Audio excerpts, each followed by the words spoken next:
개념은 주식 투자예요. 주식 투자. 여기 지금 주식 투자하는 분들 분명히 계실 거예요. 자, 주식 투자를 할 동안은 돈 써요? 못 써요? 못 써요. 그런데 제가 모 은행의 지점장들 300명한테 강의를 한 적이 있어요. 근데 그분들이 나한테 이렇게 말을 해요. 대개 주식 투자하는 개인의 96%는 평생 하다 보면은 5천에서 1억 정도는 다 손해보고 나간다는 거. 96%가. 96%가 써보지도 못하고 날리는 거야. 써보지도 못하고. 저는 요즘 필라테스라는 걸 해요. 제가 필라테스를 하는데, 그런데 제가 뭐 관절염이 있으니까 안 쓰는 근육들이 너무 많더라고. 일주일에 2번을 하는데 내 몸이 나한테 그러더라고요. 주인님, 너무너무 감사하다는 거야, 나한테.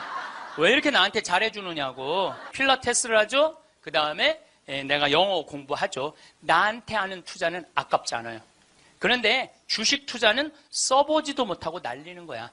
아니, 여러분들 5천만 원을 날린 분들, 내가 물어볼게요. 여러분들 그 5천만 원을 갖고 자기한테 투자했어. 자기 신앙에 투자했어. 5천만 원을 가지고 이스라엘 성지순례를 10번을 갔다 왔다고 생각을 한번 해봐요. 그럼 여러분들은 지금 10번 갔다 온 분들은 예수님하고 트고 지낼 수 있어요.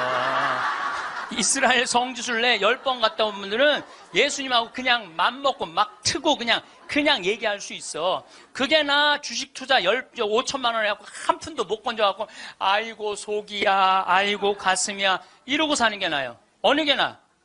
그러니까 오늘부터 주식 다 팔고 어떻게? 자기한테 투자하세요. 네. 나중에 투자하지 말고 언제 투자해?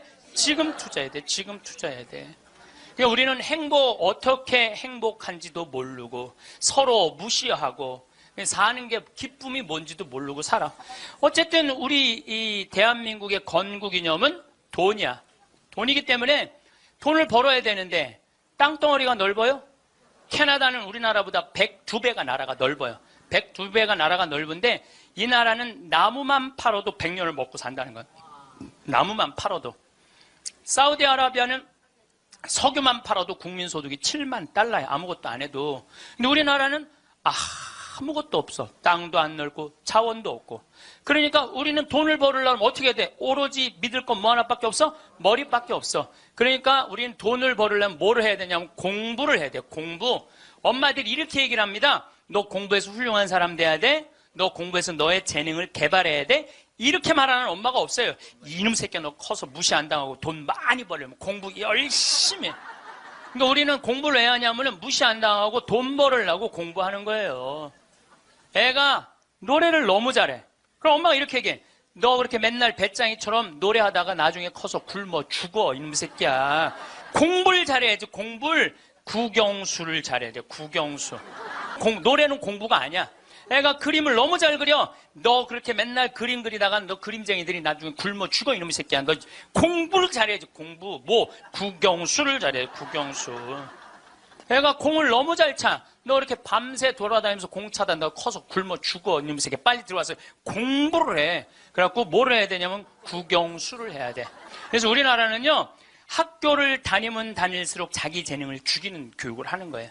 여러분들 노래 잘하고 공 잘 차고 그림 잘 그리고 뭐 물건 잘 만드는 거 제주고 공부 중에 공부예요. 근데 우리는 그걸 공부라 생각 안 해. 오로지 공부는 뭔 줄만 알아? 국영수만 공부를 알고 있어. 국영수만. 전인지 선수 알죠? 전인지 선수 골프 선수예요. 키가 175cm에 나보다 10cm가 더 커요.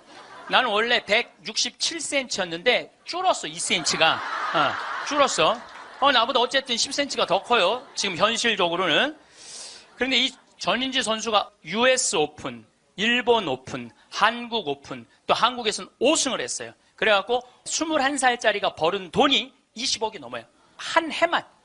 그런데 전인지 선수는 초등학교 5학년 때 우리나라 12,000명 수학 경시대에서 모여갖고 똑똑한 애들 모여갖고 수학 경시대 중에 1등한 애, 대상 받은 애. IQ가 무려 138이에요. 이 선수를 공부를 가르치고 싶지 않았어요. 골프를 가르치고 싶었어요. 그래갖고 오전 수업 끝나고 골프 연습장 보냈어요. 오전 수업 끝나고 골프 연습장 보냈어요.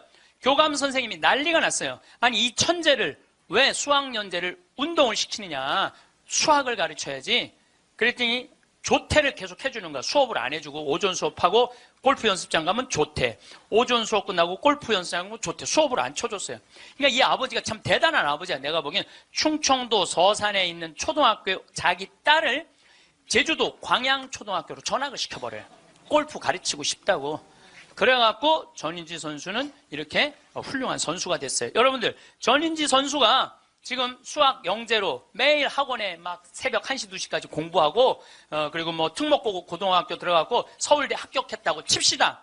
매일 공부한 전인지 선수가 어떨 것 같아요? 안경 이렇게 두꺼운 거 끼고, 분명히 그랬을 거예요. 안경 두꺼운 거 끼고, 허리는 약간 꾸부정해갖고, 머리도 이상하게 해갖고, 이러고. 전인지 선수가 또 얼마나 예뻐요. 근데 그 미모도 다 없을 거야. 그냥 이러고 지금 서울대학 새벽 2, 3시까지 수학 문제 푸느냐고 그러고 앉아 있을 거예요. 그게 나요?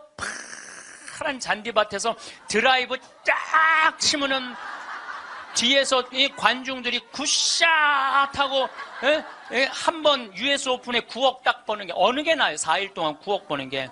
이제는요. 공부 잘한다고 행복한 시대는 끝났어요. 자기 재능을 잘 키우는 사람이 행복한 시대가 온 거예요. 꼭 1등 한다고 행복해? 1등 한다고? 나는 고등학교 다닐 때 전교 610명 중에 597등 한 사람이야. 597등. 내 뒤에 딱 13명 있었어. 13명. 고등학교 1학년 때 정말 내 성적이에요. 그런데 작년이 내가 고등학교 졸업한 지 30년 되는 해. 작년이. 30년이 되면은 홈커밍 데이 행사를 한대요.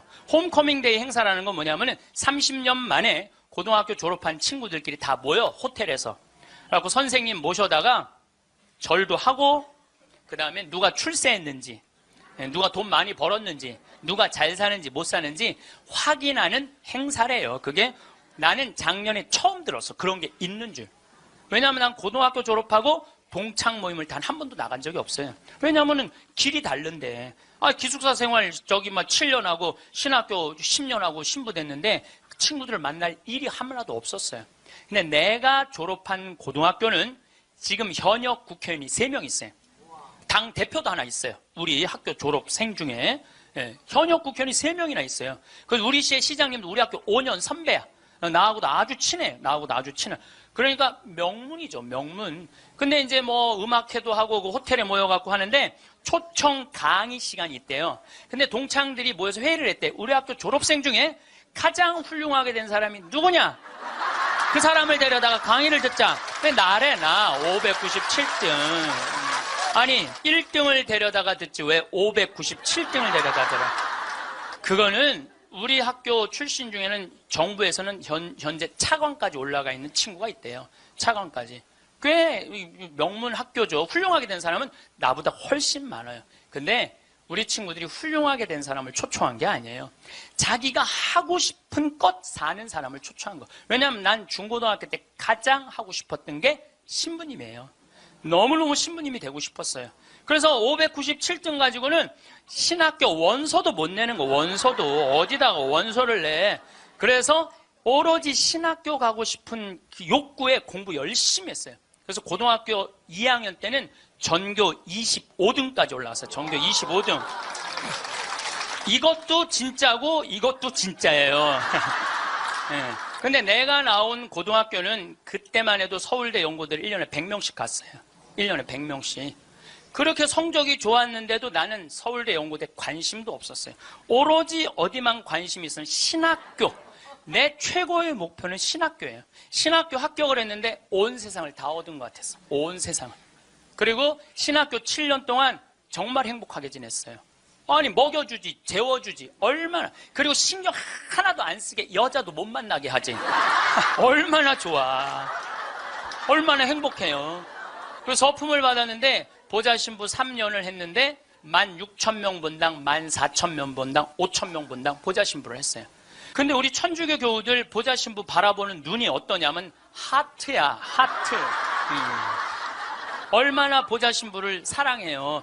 그 28, 29, 30살에 그렇게 사랑받을 수 있는 젊은이가 얼마나 됐어요. 만약에 내가 장가를 갔다면은 그때 맨날 마누라한테 두들겨 맞으면서 마누라가 그래서 나가 죽어! 그렇게 살 거면 맨날 그런 소리 들었을 거야.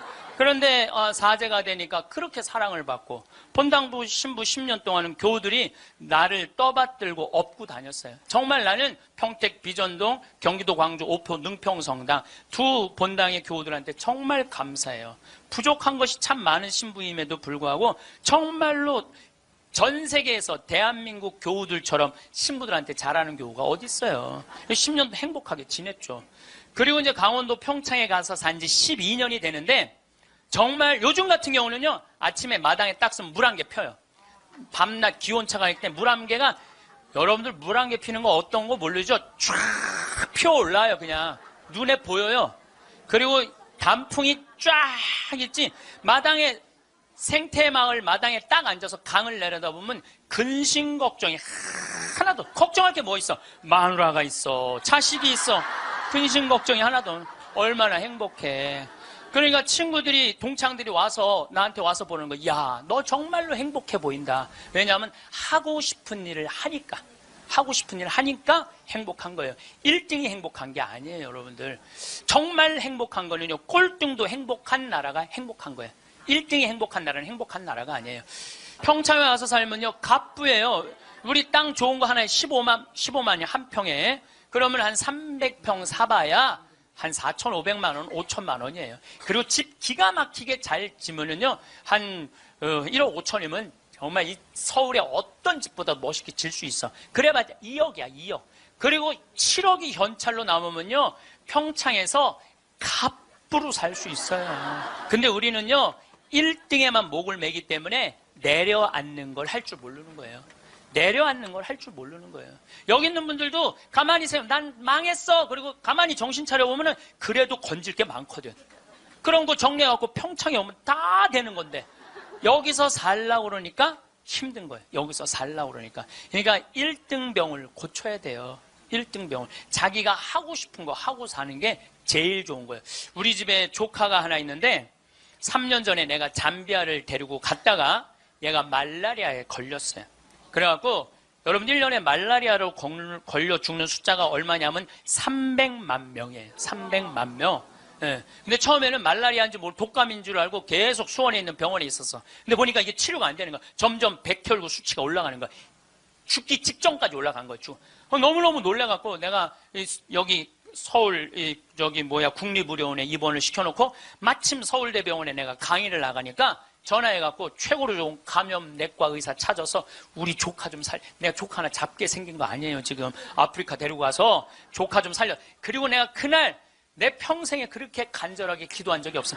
하느님, 우리 조카만 살려주면 내가 열심히 살겠습니다. 딴 생각 안 하고 내가 열심히 기도했어요. 조카가 살아났어요. 기적같이 살아났어요. 정말 죽으려고 그러는 애가 살아났어요. 근데 얘가 그 말라리아 걸리기 전에는 화학과를 다녔어요. 근데 별로 행복해 보이지 않더라고, 애가. 화학과를 다녔던 애가. 근데 말라리아 치료되고 난 다음에 학교를 때려쳤어요. 얘가 어렸을 때 성우를 하고 싶어 했어요. 그래서 뭐 바이올린도 배우고 피아노도 배우는 아이예요, 원래는. 근데 화학과를 간 거야. 바이올린하고 피아노 배우는 애가, 성우하고 싶은 애가 화학과를 가니 얼마나 한심해요. 그랬더니 나한테 그러는 거야. 삼촌, 내가 학교 때려쳤어. 그래서 왜? 그랬더니 내가 죽음 직전까지 가보니까 내가 좋아하는 걸 하다가 죽는 게 자기가 옳게 사는 거라는 생각이 들더래요. 그래서 얘가 공부를 해갖고 뮤지컬 학과를 들어갔어요. 뮤지컬 학과를 들어가고 아니 가자마자 장학금을 받고 다니는 거. 화학과 다닐 땐 장학금 하나도 받지 못했던 애가 자기가 좋아하는 걸 하면은 되는 거예요. 뭐 청음은 만점이래요. 이번 축일 때 얘가 우리 생태마을에 와갖고 저 삼촌 때문에 내가 인생이 바뀌었다 그러면서 노래를 하는데요. 정말로 웬만한 기성 그 뮤지컬 가수보다도 정말 잘한다고 하면 좀 문제가 있겠지만 절대 노래를 기가 막히게 잘하더라고. 얘가 노래를 얼마나 잘하는지 얘가 나하고 목소리가 똑같아. 내가 심장이 떨리더라고, 심장이. 그런데 아버지인 우리 둘째 형이 나한테 하는 얘기가 지금 쟤는 대한민국에서 제일 행복한 애라고. 자기가 하고 싶은 걸 하니까. 그래서 내가 그 아이를 볼 때마다 너무 기특해갖고 이번 주 토요일 날도 노트라담 드 파리라는 뮤지컬을 내가 끊어줬어요. 최고 좋은 좌석에 너 가서 보라고. 그러니까 애가 자기가 하고 싶은 걸 하니까 박수를 쳐주고 싶은 거야. 여러분들도 정말 자녀들을 사랑한다면 여러분들이 좋아하는 국영수를 가르치지 말고 자녀가 좋아하는 걸 찾아줘야 돼요. 그래서 우리는 1등을 해갖고 어딜 들어가야 돼? 서울대학을 들어가야 돼. 이게 행복 공식이야. 돈을 벌으려면은 공부를 잘해야 되고 공부를 잘해서 1등을 하고 1등을 해갖고 서울대학을 들어가야 돼. 근데 여러분들 우리나라 자살률 최고 높은 학교가 어딘 줄 아세요? 카이스트예요. 카이스트. 공부 잘한다고 행복한 거 아니에요. 하고 싶은 일을 하는 게 행복한 거예요. 서울대학을 들어가야지 행복하고 인생에 성공했다는 이 대한민국 사람들의 머리를 뜯어 고쳐야 된다는 거예요. 그러니까 대한민국 엄마들은 임신을 하면은 내 뱃속에 생명이 들어왔다는 생각 안 한다니까. 임신을 하는 순간 내 뱃속에 서울대학 C가 들어왔다. C. 예. 사람으로 안 보여. C로 보여. C로. 근데 요즘 젊은 엄마들은 내가 요즘 또 알아보니까 한글만 안 가르친대요. 아침에 일어나고 애한테 한다는 소리가 Good morning, my baby. How are you today? 영어로 하는데 영어로. 정신이 나간 거죠. 그래갖고 엄마의 태를 10달 만에 열고 나왔어. 세상이 얼마나 멋있어요. 하늘도 예쁘고 단풍도 예쁘고 구름도 예쁘고.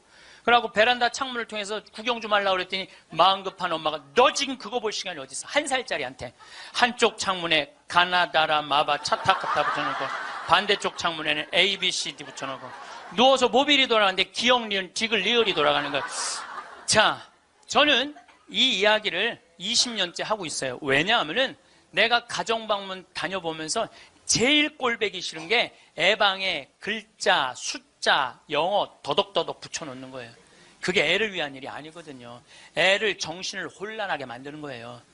발도르프 교육이라고 있어요. 독일에서 1차 세계대전 끝나고 난 다음에 담배 공장에서 처음으로 한 교육이에요. 근데 이게 가장 인간한테 인권을 존중해주는 교육이래요. 이 발도르프 교육은 유치원 때부터 대학 졸업할 때까지 등수가 없어. 등수가. 누가 1등인지 누가 꼴등인지 몰라. 그리고 이 발도르프 교육에서는 사람을 어떻게 등수로 먹이느냐 이거예요. 사람 어떻게 등수로 평가하느냐 이거예요. 등수가 없어요. 그리고 지금 노르웨이, 핀란드, 덴마크, 네덜란드 다 등수 없어요. 우리나라처럼 1등급부터 15등급, 20등급 나눠놓는 나라가 없다니까요. 참 불행한 거예요. 이건 교육이 아니에요. 교육이. 근데 이 발도르프 교육에서 가장 하지 말아야 되는 거 머리맡에 모빌 달아놓지 말라는 거예요. 애기한테 모빌 달아놓으면 절대 안 된다는 거예요. 생각을 해봐요. 하루 종일 가나다라 갖고 놀고 ABCD 갖고 놀고 1, 2, 3, 4 갖고 놀아서 너무 피곤해. 그래서 잤어 밤에. 자고 한 8시간 잤어. 오늘 하루를 개운하게 시작해볼까? 눈을 딱 떴는데 기억, 니은, 디귿, 리을이 돌아가. 이게 애들한테 보통 스트레스가 아니라는 거예요. 그런 애들이 커서 다 치약 한 통을 다 짜서 동료 병사들을 먹이는 거예요. 그런 애들이. 그러니까 우리나라 애들은요, 어렸을 때부터 너무 스트레스를 받아갖고 중학교 2학년만 되면 폭발하는 거예요. 그래서 중2병이 나오는 거예요. 부모가 너무너무 괴롭혀갖고, 작년에 부산에서 한 초등학교가 선생님이 2학년인데 22명이 한 반인데 다음 중간고사 볼 때 만점 받는 애부터 밥 먹인다고. 그래서 국어, 수학을 중간고사에 봤대요. 근데 4명이 22명 중에 4명이 만점을 받았대. 4명한테 그랬대. 니네들 만점 받았으니까 밥 먼저 먹으라고. 그리고 18명한테 니네 시험 못 봤으니까 밥 나중에 먹으라고. 그러고. 급식을 성적순으로 한 거죠. 애들한테 갑질 가르치는 거예요. 너 공부 잘하니까 뭐도 먼저 먹어도 돼? 밥도 먼저 먹어. 어렸을 때부터 공부를 잘하면 특권을 누리게 가르치는 거예요. 그래서 갑질이 나오는 거예요. 그래서 어렸을 때 공부 잘하면 밥도 먼저 먹어도 돼. 그러니까 얘네들은 항상 먼저 먹었어. 뭐든지. 그러니까 나중에 무슨 판사, 검사, 국회의원, 장관 돼도 항상 먼저 먹어도 돼. 돈도 먼저 먹어. 뭐든지 먼저 먹어. 남들보다 먼저 먹어. 돈도. 근데 항상 평생을 먼저 먹어갖고 먹었는지 기억도 안 나. 기억도 안 나는 거예요. 이게 우리나라 교육에서 잘못된 거예요. 만약에 선생님이 이렇게 교육했다면 얼마나 좋을까요? 18명한테 니네들 시험 못 봤으니까 먼저 밥 먹고 기운 내서 공부 열심히 해. 그리고 4명한테 니네들 양보하면 쟤네들한테 좋을 것 같아. 이랬다면 이 교실 안이 훨씬 화기애애했을 거예요. 만점 맞는 애 먼저 먹으라고 18명 나중에 먹는 애들 시험도 못 봤는데 밥도 나중에 먹으래. 기분 좋을 것 같아요? 나쁠 것 같아요? 기분 나쁘죠. 학교 다니면서 기분 나쁜 거죠. 근데 얘네들은 또 집에서는 독상을 차지할 수 있어. 집에서만은. 그래갖고 집에서 엄마한테 성적 주고 행복하게 밥을 먼저 먹었어, 집에서는. 근데 문제는 엄마예요. 행복하게 밥 먹는 애 한번 쳐다보고 성적표 한번 쳐다보고, 행복하게 밥 먹는 애 한번 쳐다보고 성적표 쳐다보다가 해서는 안 될 말을 해요. 야, 이놈의 새끼야, 이 성적 받고 밥이 목구멍으로 넘어가냐. 그럼 얘는 할 수 있는 건 딱 하나밖에 없어요. 탈선밖에 할 수 있는 게 없어요. 탈선. 제가 몇 년 전에 우리나라 최고 좋은 특목고등학교 합격한 여학생이 저를 찾아왔어요. 우울증에 걸려갖고. 얘는 우울증에 걸리니까 머리를 안 깎았어요. 허리까지 머리가 나왔어. 근데 얘는 나하고 1시간 동안 면담하는 동안 단 한순간도 고개를 들지 않았어요. 그러니까 팍 고개를 숙이니까 그 긴 머리가, 나는 걔 얼굴을 1시간 동안 못 봤어요. 까만 머리만 봤어. 까만 머리만. 근데 얘가 하는 말이 이런 말이에요. 자기는 초등학교 4학년 때까지 너무 행복했대요. 공부도 잘하고 시골에서. 근데 선생님이 엄마를 부르더니 얘는 여기다 놓기 너무 아까운 애라고. 공부를 너무너무 잘하니까 평촌으로 보내라고, 학원만은. 그래서 평촌으로 엄마가 전학을 보냈대요. 근데 여러분들 이거 생각해야 돼요. 아이는 전학을 한번 가면은 엄마 뱃속에서 새로 태어난 것 같이 새로운 환경에 놓인대요. 친구 새로 만나야지, 선생님 새로 만나야지, 가는 길 다르지. 그만큼 힘든 거야, 전학을 한번 가면은. 근데 가자마자 전교 1등을 했대요. 그러니까 바로 왕따를 당했대요. 바로 왕따를 당했대요. 그냥 사는 게 너무너무 학교 다니는 게 지겨웠대요. 근데 오로지 공부 잘하니까. 거기서 너무너무 공부를 잘하니까 선생님이 엄마를 부르더니 얘는 평촌에 놓기 너무 아깝다고 일산으로 보내라고. 일산으로 갔대요. 중학교 올라가고 일산에서도 공부를 너무 잘한 거야. 그랬더니 선생님이 엄마를 부르더니 얘는 여기다 놓기 너무 아깝다고 강남으로 보내라고. 강남으로 간 거예요. 그래서 우리나라 최고 좋은 특목고등학교 합격을 했어요, 이 아이가. 합격을 했는데 우리는 특목고등학교 3월 달에 들어가는 게 아니고, 우리 일반고등학교는 3월에 가잖아요. 특목고등학교 1월 달에 기숙사에 들어간대요. 그래서 1월, 2월 2달 만에 고등학교 2학년 과정을 다 마친대요. 워낙 똑똑한 애들이니까. 그러니까 걔네들이 다 예일대, 하버드대, 서울대 2학년 때 다 가는 거예요. 3학년 때까지 안 가. 2학년 때 다 가는 거야. 선행학습 하니까. 근데 첫날 공부를 하고 저녁에 양치를 하려고 그랬는데 치약을 안 갖고 왔더래. 그래갖고 한 방이 6명이 있었는데 5명한테 치약을 빌려달라고 그랬더니 치약을 빌려주는 애가 한 명도 없더래요. 안 빌려주더래. 왜 안 빌려줘요? 만약에 내가 치약을 빌려줘갖고 얘가 양치를 잘해갖고 다음날 건강하게 일어나고 공부를 열심히 하면 되겠어요? 안 되겠어요?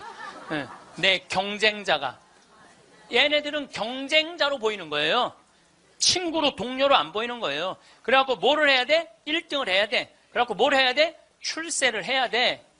협동, 이해, 양보, 배려, 이런 거 안 배워요.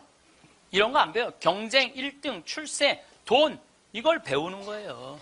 얘가 생각을 해보니까 그때 우울증이 온 거예요. 이게 뭐냐. 근데 걔가 나한테 정말로 울부짖으면서 한 얘기가 있어요. 신부님, 나는 내 인생을 돌아봐서 16년 동안 즐거웠던 추억이 하나도 없어요. 공부한 거 외에는 생각나는 게 하나도 없다는 거예요. 토요일 날 일요일 학원만 다녔지 어디 놀러 가봤던 적도 없다는 거예요. 그러니까 추억이 하나도 없는 애들이 특목고 가는 거예요.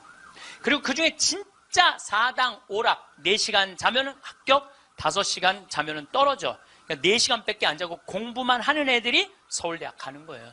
그중에 정말 도서관에서 머리통이 터져라 공부하는 애들이 사법고시, 행정고시 보는 거예요. 그리고 그중에 진짜 똑똑하고 출세 욕구 있는 애들이 국회의원이 돼갖고 지금 대한민국을 통치하고 있는 거예요. 대한민국 모든 사람들이 만들어낸 거예요. 대한민국 국회는 대한민국 교육의 결정체예요. 만약에 대한민국 교육이 협동하고 이해하고 양보하고 배려하는 걸로 가르쳤다면 우리나라 국회의원들 항상 서로 여야가 합의 보고 협동하고 양보하고 그렇게 나갔을 거야. 근데 초등학교 때부터 그렇게 배운 적이 없어. 경쟁하고 1등하고 출세하고 자기 잘난 것만 배웠어. 핀란드 유치원하고 우리나라 유치원하고 자전거를 한 대 갖다 놓고 어린이집 놀이터에 이 자전거를 갖고 정말로 얘네들이 잘 노나 실험을 했어요. 근데 핀란드에는 20명이 있는데 한 명이 막 타고 노는데 다른 애가 아무도 안 건드려. 그래서 얘는 또 타고 놀더니 제자리에 갖다 놔. 다음 애가 또 타고 놀아. 그 다음 애가 또 타고 놀아. 그래갖고 20명이 1시간 내에 다 타고 놀았대요. 그런데 우리나라에는 딱 20명이 그 자전거, 새 자전거를 보더니 20명이 매달려갖고 네가 먼저 타내냐, 내가 먼저 타내냐 싸워갖고 1시간 동안 한 명도 못 탔다는 거예요. 자, 여러분들 이게 EBS에서 5년 전에 한 실험이에요. 똑같은 자전거를 놓고 핀란드 애들은 다 타고 놀았는데 똑같은 자전거를 놓고 우리나라 애들은 한 명도 못 탔어요. 우리나라엔 지금 먹을 재산이 너무너무 많아. 나눌 게 너무너무 많아. 그런데 아무도 못 가죠. 너도 못 갔고 나도 못 갔고 하늘에서 붕 떠 있어. 천국은 나누느냐 나누지 않느냐로 결정돼요. 천국과 지옥은. 여러분들 이 하느님이 제가 늘 말씀드리잖아요. 하느님이 째째한 분이 아니에요. 천당, 지옥 다 먹을 거 상다리가 부러지게 차려놔. 너무 많이 차려놓으니까 상이 너무 커. 그러니까 젓가락이 저기까지 먹어야 되니까 우리 팔 2배만 해. 전부 다 젓가락이. 천국에 가보니까 살이 다 통통 쪘어. 왜 쪄? 이걸 찝어갖고 저쪽에 있는 애한테 너도 한번 먹어봐. 너도 한번 먹어봐. 너도 한번 먹어. 서로 먹여주는데 지옥은 자기 팔보다 2배 긴 젓가락을 쥐고 저만 먹으려고. 이 자전거하고 이거하고 똑같은 거예요. 우리나라도 지금 똑같아요. 우리나라 정말 돈이 많은 나라인데 다 여유가 생겼는데 아직도 자기 입에만 집어넣으려고 그러는 거예요. 그러니까 협동, 이해, 양보, 배려가요. 미래 세계는 성공할 수 있는 길이에요. 경쟁, 1등, 출세가 성공의 길이 아니에요. 빌 게이츠가 며칠 전에 얘기했잖아요.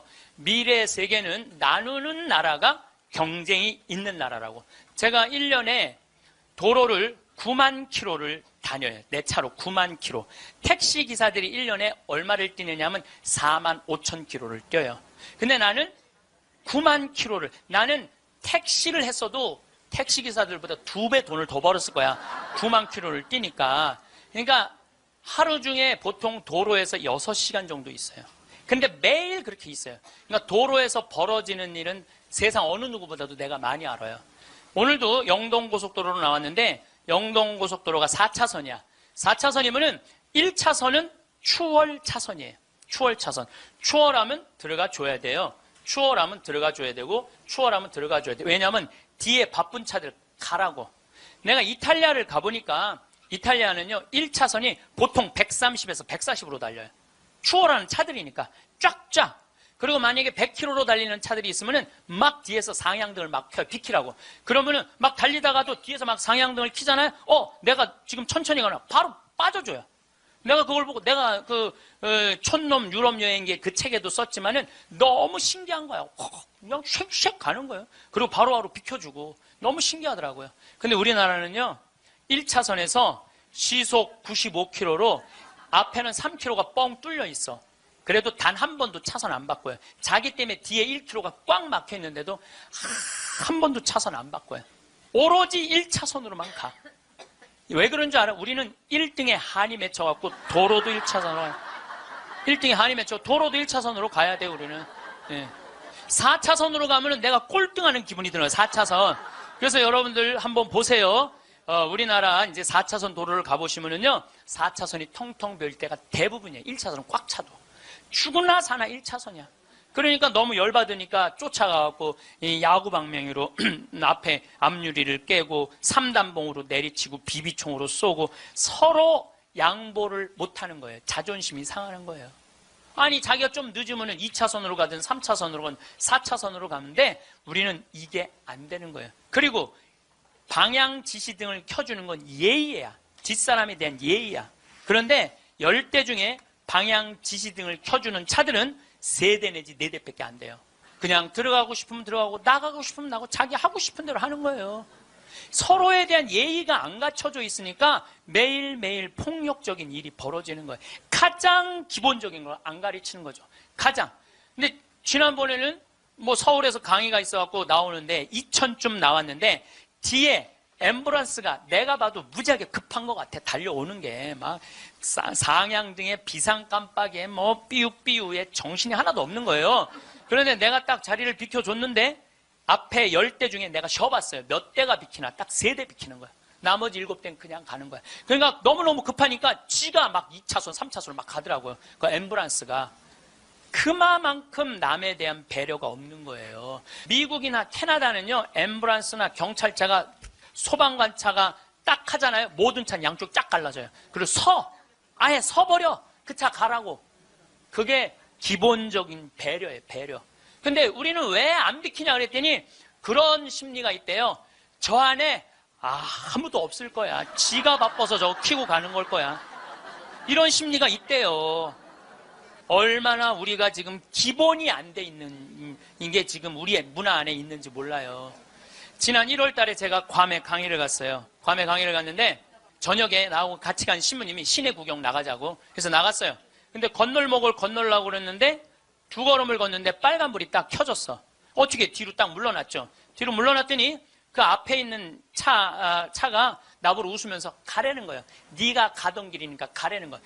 뒷차들이 쫙 서 있는데 나는 빨간불이고 자기는 파란불인데 나보고 가라는 거야. 항상 선진국에 가보면은요, 누가 우선이냐면 사람이 우선이에요. 사람이 건너겠다면 차는 자기가 파란불이라도 서요. 그리고 신호 없는 데는 당연히 자기가 알아서 서요. 내가 또 보고 배운 게 많으니까 난 기사가 있으니까 보통 70 먹은 아줌마가 길을 건너려고 그러면 뒤로 돌아다 보잖아. 2차선에서 2개 차선 여기만 이면 도로 주택가에. 그럼 내가 그래요. 저분 길 건너려고 그런다. 서라. 1년 동안 그냥 가는 거예요. 핸대는 소리가 차 조심해야지 왜 내가 조심하느냐고. 그러니까 사람이 차 조심을 해야 돼. 차가 사람을 조심해야 되는데 우리는 사람이 차를 조심해야 돼. 하도 내가 잔소리하니까 요즘은 서요. 딱 우리가 서갖고 웃으면서 가라고. 그럼 70 먹은 아줌마가 느닷없이 우리가 쓰잖아요. 웃으면서 가라고 그러잖아요. 그럼 70 먹은 아줌마가 우리 차를 보고 표정이 이런 표정이야. 진짜 가도 돼? 이런 표정이야. 진짜 가도 돼? 이런 표정. 그래서 우리가 웃으면서 진짜 가도 돼요? 예. 그럼 그때서 웃으면서 건너가요. 그러니까 자기를 위해서 차가 서준다는 건 상상을 못하는 거죠. 자기를 위해서 차가 서준다는 거는. 제가 지난번에 원주 국토관리청에서 강의가 있었어요. 가깝잖아요. 내가 운전하고 나갔어요. 운전하고 나갔는데 치악체육관에서 강의 끝나고 돌아오는데 치악체육관에서 가는데 도로 한가운데 젊은이가 라켓 2개를 뒤에다가 메고 가운데 갇힌 거야. 걔네들이 갇혀있는데 차들이 싱싱 달리더라고. 건널목 한가운데 갇혀있는데. 그래서 내가 차를 딱 세웠어요. 내가 쓰니까 뒷차들도 다 섰죠. 한 개 차선이니까 다 서갖고 내가 쓰면서 웃으면서 건너가라고. 그랬더니 젊은이 둘이서 날 보고 하는 표정이 진짜 가도 돼? 이런 표정이. 진짜 가도 돼? 그래서 내가 진짜 가도 돼.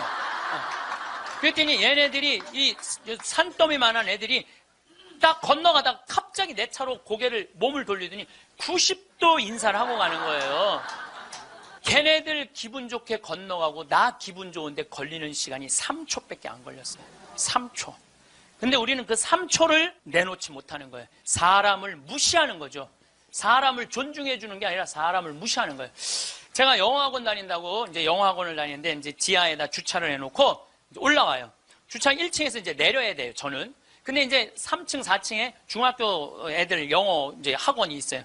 그 딱 내리면은 1층에서 내리려면 애들이 한 20명 서 있어, 바깥에. 엘리베이터 안에 사람이 꽉 차 있어.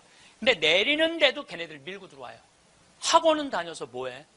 가장 기본적인 게 아무리 국영수를 잘하면 뭐해? 가장 기본적인 질서를 안 지키는데 지금 여러분들 자녀들한테 백날 공부 가르쳐봐요. 남을 양보하고 배려하고 남에 대한 어떤 협동이라든지 이런 게 안 가르쳐주면 안 지켜주면 공부해나 마나예요. 지금 대한민국은요 밑빠진 독에 물 붓고 앉아 있는 거예요. 이건 교육이 아니에요. 진정한 교육은 뭐냐면 사람을 존중해 주는 거예요. 자유를 존중해 주는 거예요. 선택권을 주는 거예요. 국정교과서로서 선택권을 뺏는 게 아니고 그게 교육이고 그게 자유고 그게 민주주의예요. 그게 예수님이 원하는 거예요. 어느 누구도 무시하지 말라는 거. 이게 예수님이 원하는 거예요. 여러분들도 우리 삶 안에서 내가 얼마나 사람을 존중하고 사람을 배려하나 좀 생각을 해봐야 될 것 같아. 근데 이게 하루아침에 생긴 게 아니야. 하루아침에 사람을 무시하는 게 생긴 게 아니라니까. 조선 500년 내내 사람을 무시하는 문화가 배 있어요. 누가 조선이 선비의 나라라고 그래. 선비는 10%밖에 안 됐어요. 90%는 평민이고 노비야. 90%는 온데간데 없고 조선이 선비의 나라라고. 그 10%만 위한 나라야. 부자만을 위한 나라일 수가 있다는 거죠. 조선 500년에 대한 이야기는 다음 시간에 이야기하도록 하겠습니다. 네, 감사합니다. 황창현 신부님의 강의가 어떠셨나요? 세상에서 가장 허망한 약속은 나중에 뭘 하겠다고 마음만 먹는 것이라고 합니다. 여행은 가슴이 떨릴 때 가야지. 다리가 떨릴 때 가면 안 된다는 말은 참 명언 중에 명언인 것 같습니다. 여러분들은 현재 하고 싶은 일을 하면서 내가 원하는 삶을 살고 계신가요? 자녀 교육도 시켜야 하고 결혼도 시켜야 하고 부모님도 챙겨야 하고 돈도 벌어야 돼서 하고 싶은 걸 계속 미루며 살고 계시진 않으신가요? 그동안 여행 한번 못 가보고 재미없게 보내셨다면 끝나지 않을 숙제 같은 인생에서 벗어나 이제는 나를 위한 시간을 보내보세요. 세상에서 제일 소중한 금은 지금이라고 합니다. 황금도 아니고 소금도 아니고 바로 지금이지요. 나중에 해야지. 기회가 되면 해야지. 조금 있다가 해야지. 언젠가는 하겠지. 그런 날이 오겠지라고 생각만 하는 사람은 바보 중에 상바보라고 합니다. 나이가 들면 누가 나를 행복하게 해주기를 바라는 거지근성을 버리라고 합니다. 먹고 싶은 거 있으면 내 돈으로 내가 사 먹고 행복하고 싶으면 내가 행복하면 될 일입니다. 나이 들어서 행복이 뭔지도 모르고 살아간다면 그것만큼 불행한 것은 없을 것입니다. 지혜로운 노후, 행복한 인생을 보내기 위해 어떻게 살아야 할 것인지 생각해 보셨으면 좋겠습니다. 여러분, 오늘부터는 꼭 더 많이 행복하세요. 건강하고 외롭지 않고 부족함 없는 노년이 되시길 바랍니다. 이상으로 책틀맨이었습니다. 지혜를 쌓는 당신의 오늘이 아름답습니다. 더 좋은 영상으로 찾아뵙겠습니다. 우리 인생에는 궁합이 맞는 사람이 있어요. 이거 아주 중요합니다. 나하고 궁합이 맞는 사람이 있어요. 동그란 사람들이 상처를 입는다니까. 동그란 사람이 대림절 맞이하고 예수님 성탄 맞이하고 빠마를 탁 했는데 삐죽한 놈이 와서 한마디 해요. 빠마를 왜 그렇게 했어? 얼굴이 떡판 같잖아. 그러면 동그란 사람은요, 가슴에서 피가 떨어져요. 안 그래도 얼굴 둥글럽적해갖고 스트레스 받는데 떡판이라고 그러면 얼마나 상처를 입어요. 그런데도 동그란 사람은 그 삐죽한 사람한테 싫은 소리 못해요. 기껏 hen대는 소리가 그러게 이번에 하다가 보니까 이렇게 나왔네. 다음에 내가 잘할게. 뭘 잘못했다고 다음에 잘한대. 그래서 동그란 사람들 보면 여기에 구멍이 뽕뽕뽕뽕 나인 사람 많아요. 그래서 동그란 사람들이랑 상담을 해보면은요, 정말로 겉보기는 예쁜데 상처는 다 받은 사람 많아. 그러니까 동그란 사람은 삐죽한 놈 만나면 안 돼요. 삐죽한 놈은 누구 만나게 해주면 되냐면 별난 놈 만나게. 별난. 찔러도 안 찔리는. 파마를 왜 그렇게 해서 얼굴 떡판 같잖아. 그럼 별난 사람은 뭐라고 그러느냐면은 너나 잘하고 다녀. 너나 남 챙겨내지 말고. 이 사람 상처 안 입어요. 나의 진가를 알아주는 사람들에게만 내가 진심을 다하고 최선을 다하면 되지. 나의 진가를 알지 못하는 사람들의 관심을 받으려고 내가 감정을 소모하고 시간을 소모할 필요는 없습니다. 모든 사람들과 친하게 지내고 모든 사람들에게 좋은 평가를 받기 위해 노력하지만 어차피 우리가 알고 있는 이 세상의 그 유명한 사람들도 다 미움을 받으면서 살았습니다. 정치적으로 유명한 사람들, 역사적으로 유명한 영웅들도 다들 시민들의 미움을 받기도 했는데 우리가 누군가의 미움을 받는 건 너무 당연한 현상이니까 그것에 상처를 받고 너무 힘들어하지 말라는 것입니다. 나를 좋아해주고 나를 진정으로 알아주는 사람들의 마음만 사면 되지. 모두의 환심과 환대를 받으려고 감정을 소모하지 않아야 합니다. 그것만큼 인생을 살면서 불필요한 게 없습니다. 여러분들 중에서 인간관계에서 받는 스트레스가 많은 분들이 있으실 텐데요. 나이 들수록 정말 친했는데 갈라져 버린 관계도 있을 것입니다. 누가 여러분에게 심하게 말할 때가 있지 않나요? 말을 막 내뱉는 사람들이 있습니다. 그런 사람들한테 우리가 할 수 있는 가장 최선의 대응은 저렇게 말하는 사람을 내 인생에 두면 아무런 도움이 될 것 같지 않다라고 생각하고 멀리하는 것입니다. 그렇게 상처 주는 사람, 타인을 배려하지 못하는 사람이 내 옆에 길게 남아있는 걸 용납해서는 안 됩니다. 나에게 다정한 말만 하고 따뜻한 말만 하는 사람도 그 사람과 시간을 보내기에도 내 인생은 짧습니다. 세상에서 가장 무거운 건 남을 미워하는 마음입니다. 남을 미워하는 마음을 들고 있는 자기 자신이 세상에서 가장 힘든 싸움을 하고 있는 것입니다. 그 마음을 내려놓기만 하면 나도 편해지고 삶이 훨씬 아름다워집니다.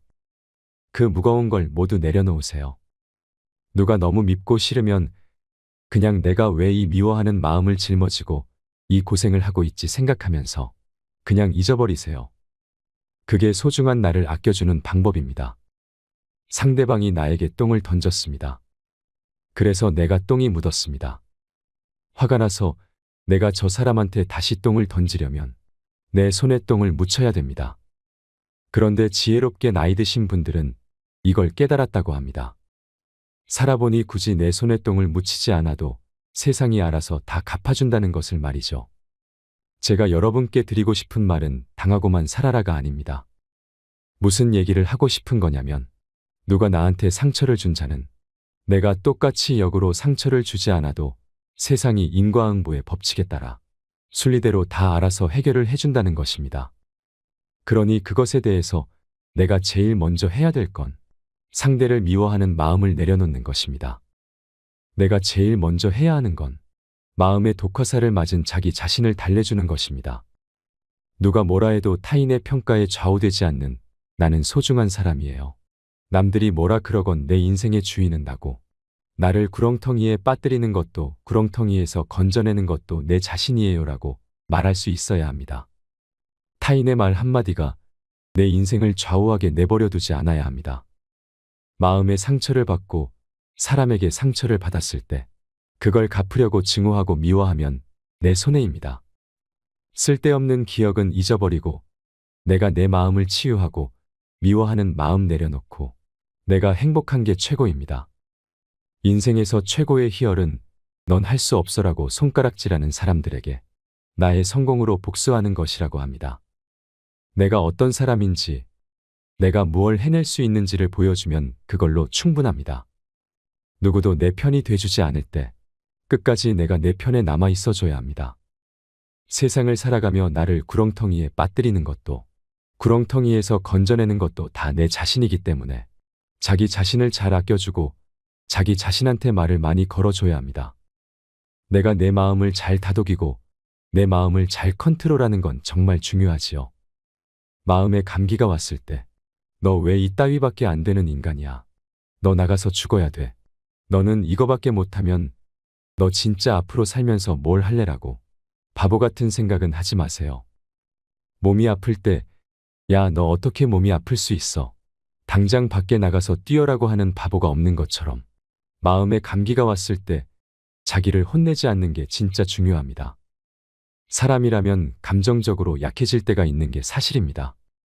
몸도 면역력이 약해져서 감기에 걸릴 수 있는 것처럼 감정에도 마음의 감기가 찾아올 수 있지요.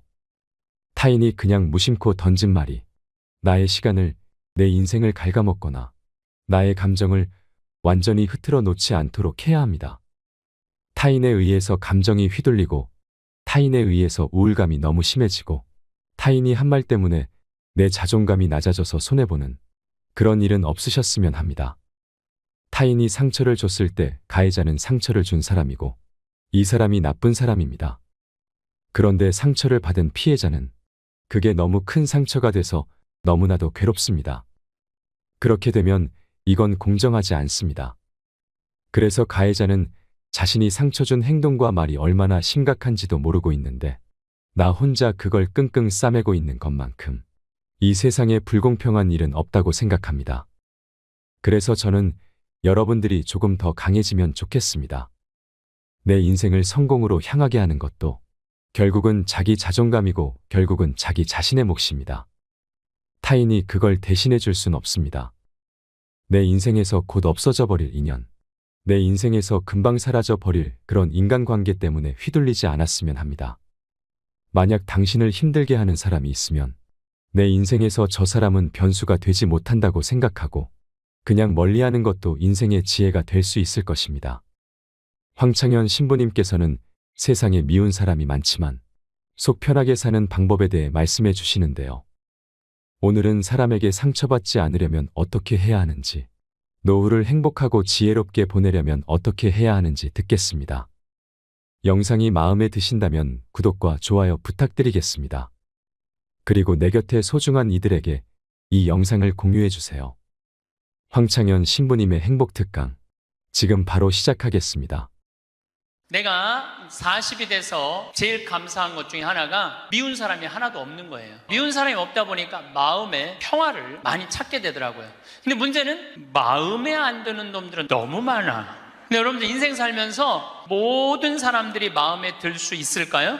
그건 불가능해요. 왜 불가능하냐면은 보수가 있고 진보가 있고 또 정치에 관심이 있는 사람이 있고 정치에 관심이 없는 사람이 있고 환경에 관심이 있는 사람이 있고 인권에 관심이 있는 사람이 다 달라.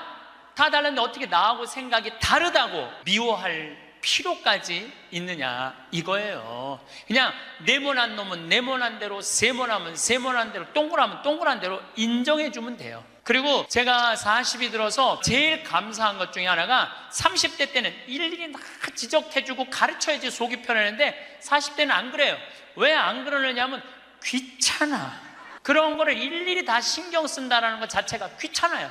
그런 것까지 신경 쓰고 살 필요가 없는데 뭐하러 그렇게 그 세세한 것까지 관심을 갖고 사느냐 이거예요. 어제는 두 번째 멘토 신부 성당에 가서 강의를 하게 됐는데 오늘 평화방송 한다고 마사지를 받으려고 그러는데 마사지 예약한 사람이 까먹고 집에 휴가를 가버렸다고 그러더라고요.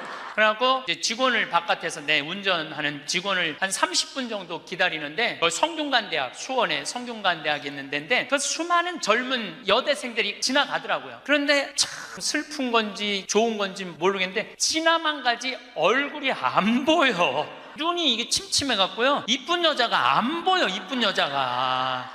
그것도 한편으로는 참 좋다 그런 생각도 들더라고요. 근데 이제 30분을 내가 길에서 기다리다가 직원이 뭐 때문에 잘못돼갖고 늦게 도착을 했는데 내가 딱 탔는데 우리 직원이 그러는 거예요. 지금 왜 신경질을 안 부리세요? 그러더라고요. 근데 부리고는 싶은데 기운이 없어. 신경질 부릴 기운이 없어. 그래서 나이를 먹는 게 좋은 면도 있구나. 사소한 것에 신경이 점점 멀어지는 참 좋은 것도 있구나 이런 생각이 들어요. 제가 늘 강의 때 말씀드리지만은 우리가 모든 사람 사랑하기 쉽지 않아요. 근데 문제는 동그란 사람들이야. 마음이 예쁜 사람들은 모든 사람 사랑하려고 그래요. 난 그 사람들이 제일 짜증나는 사람들이에요. 모두 사랑하려고 덤비는 사람들. 예수님은 모두 사랑하라고 그런 적이 없어요. 서로 사랑하라고 그랬지 언제 모두 사랑하라고 그랬어요. 여러분도 오늘 이후부터 서로 사랑하세요. 우리 인생에는 궁합이 맞는 사람이 있어요. 이거 아주 중요합니다. 나하고 궁합이 맞는 사람이 있어요. 저는 내 인생에 참 궁합 맞는 사람들이 많은 편인데 내 인생에 가장 궁합 잘 맞았던 분은 2012년에 돌아가신 87세에 돌아가신 김창린 필립보 신부님이 나하고 궁합이 제일 잘 맞았던 신부님이에요.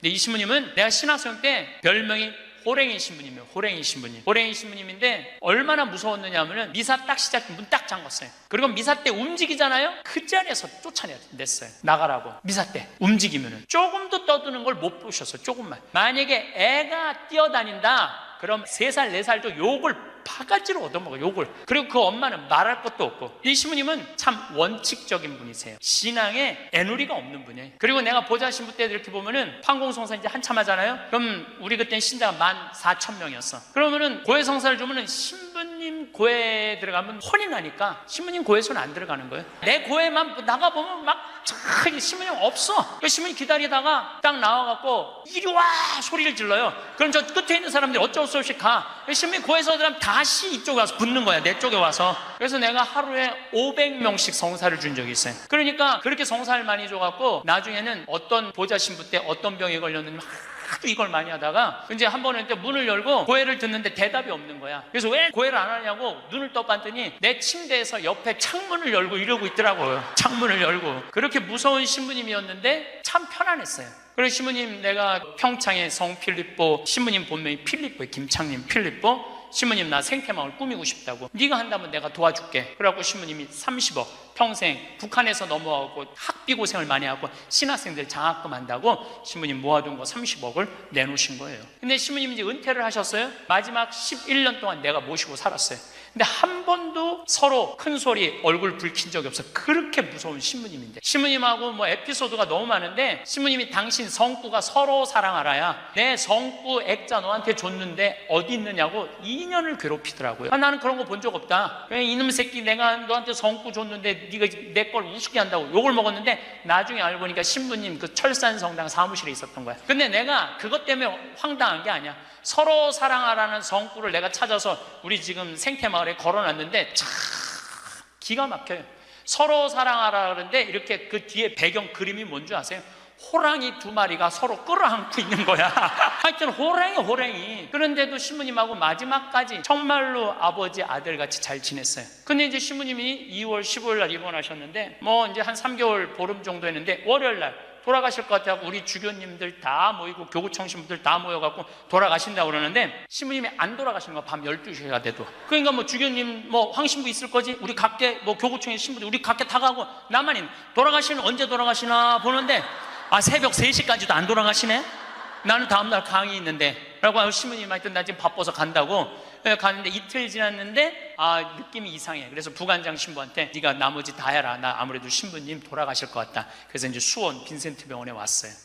딱 왔는데 신부님이 이틀 동안 혼수 상태에 계시더라고. 그래서 내가 신부님 귀에다가 이렇게 말했어요. 신부님 이제 가셔라. 신부님 힘든데 신부님도 가셔야지. 신부님도 편안하고 나도 힘들어 죽겠다 왔다 갔다. 그랬는데 신부님이 눈을 딱 뜨는 거예요. 얼마나 놀랬는지 몰라요. 죽으라고 그러는데 눈 뜨니까 얼마나 내가 놀래. 그랬더니 그 신부님 모시는 자매가 그러더라고요. 부부가 아유 저거 보라고 이틀 동안 그렇게 많은 신부님들이, 그렇게 많은 지인들이 와서 신부님 눈 뜨라고 그래도 눈 한 번 안 뜨더니 저 사랑하는 신부가 와서 신부님 이제 가시라고 그러니까 눈 뜨는 거 보라고. 저 신부님 매일 저를 위한 미사를 하셨거든요. 매일매일. 그래서 내가 이제 신부님한테 그랬죠. 신부님 평생에 내 바람막이 돼주시고 나 행복하게 해줘서 너무너무 감사하다고. 나는 사제 생활은 정말로 반은 신부님 때문에 행복하게 살았다고. 내가 그날 다 오라고 그랬거든요. 신부님 지인들 다 눈 한번 마주치라고. 신눈 다 마주치시더라고요. 그러더니 나하고 딱 눈을 마주치시면서 돌아가시더라고요. 그래서 신부님이 내 품에서 돌아가셨어. 신부님은 나하고 궁합이 맞은 거죠. 그래서 난 그분하고 평생 참 행복하게 살았어요. 여러분들도 마찬가지예요. 여러분들하고 궁합이 맞는 사람이 있어. 근데 이 동그란 사람 얘기 이제 뭐 내가 옛날에 화가 나십니까에도 말씀드렸지만 동그란 사람들은 뭐가 있냐면 예수님 사랑하는 마음이 이쁘니까 남 상처 주는 걸 못해. 왜냐하면 예수님한테 미안하니까 남 상처 주는 걸 못하는 거야. 동그란 사람이 대림절 맞이하고 예수님 성탄 맞이하고 빠마를 탁 했는데 삐죽한 놈이 와서 한마디 해요.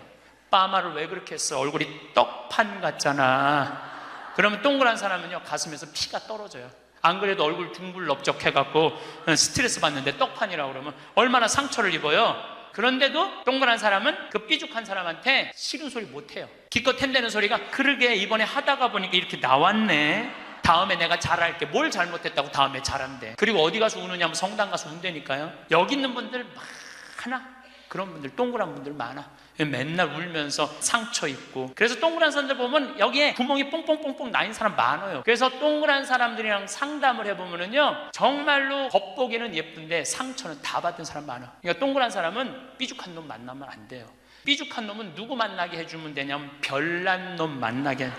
별난. 찔러도 안 찔리는. 파마를 왜 그렇게 해서 얼굴 떡판 같잖아. 그럼 별난 사람은 뭐라고 그러느냐면은 너나 잘하고 다녀. 너나 남 챙겨내지 말고. 이 사람 상처 안 입어요. 상처 안 입는데 동그란 사람들이 상처를 입는다니까. 그래서 여러분들은 지금 50, 60 되신 분들, 여러분들 앞으로도 50년, 60년 인생 더 살아야 돼요. 미운 사람이랑 뭐하러 힘들게 가요? 내가 마음에 드는 사람, 좋은 사람이랑 가셔야죠. 그래서 오늘 이후부터 아까도 제가 멘토 얘기했지만은 우리가 멘토를 잘 만나야 돼요. 그래서 저는 막 보면은 성격 까칠한 사람들 가능한 한 안 만나요. 연락도 안 하고. 내가 좋은 사람들은 난 연락 많이 해요. 전화도 많이 하고 밥도 자주 먹고 참 좋은 것 같아. 생태마을 꿈이라고 100억 주고 잠비아에 100억 준 우리 83살 된 우리 은인한, 저는 한 달에 한 번 전화해서 꼭 같이 밥 먹어요. 우리 어머니 아버지도 한 달에 한 번 꼭 같이 밥 먹고. 내가 좋은 사람만 난 전화해서 밥 먹어. 굳이 삐죽한 애 전화해갖고 내가 예수 그리스도의 이름으로 저 사람을 사랑하고야 말리라. 나는 안 그런다 이거야. 그래서 40 부록이 되면서 유혹도 흔들림도 의심도 별로 없어진 것에 대해서 너무너무 감사하다는 거죠. 50이 지천명이야. 50이 지천명. 50이 되면은 뭐 해야 되느냐면 하늘의 뜻을 아는 나이야. 49까지는 세상에 관심이 많았다면 50부터는 어디에 관심이 많아야 돼? 하늘나라에 관심이 많아야 돼. 여러분들은 49까지는 세상에 속해서 살았어. 세상 일 많이 하고 살았어요. 그럼 50부터는 이제 내가 이제 어디 갈 거야? 하늘나라 갈 거 아니야 이제는 갈 날이 점점 다가오잖아요. 그러면 하느님의 뜻을 알라고 해야 되지 않아요? 하느님의 뜻을. 제가 미사 기도문 중에 너무 좋아하는 기도문이 있어요. 하느님 아버지, 성찬의 전례 때요, 저희가 그리스도의 죽음과 부활을 기념하며 생명의 빵과 구원의 잔을 봉헌하나이다. 또한 저희가 아버지 앞에 나와 봉사하게 하시니 감사하나이다. 많이 들어봤죠? 저는 반장, 부반장, 줄반장도 해봤던 적이 없어요.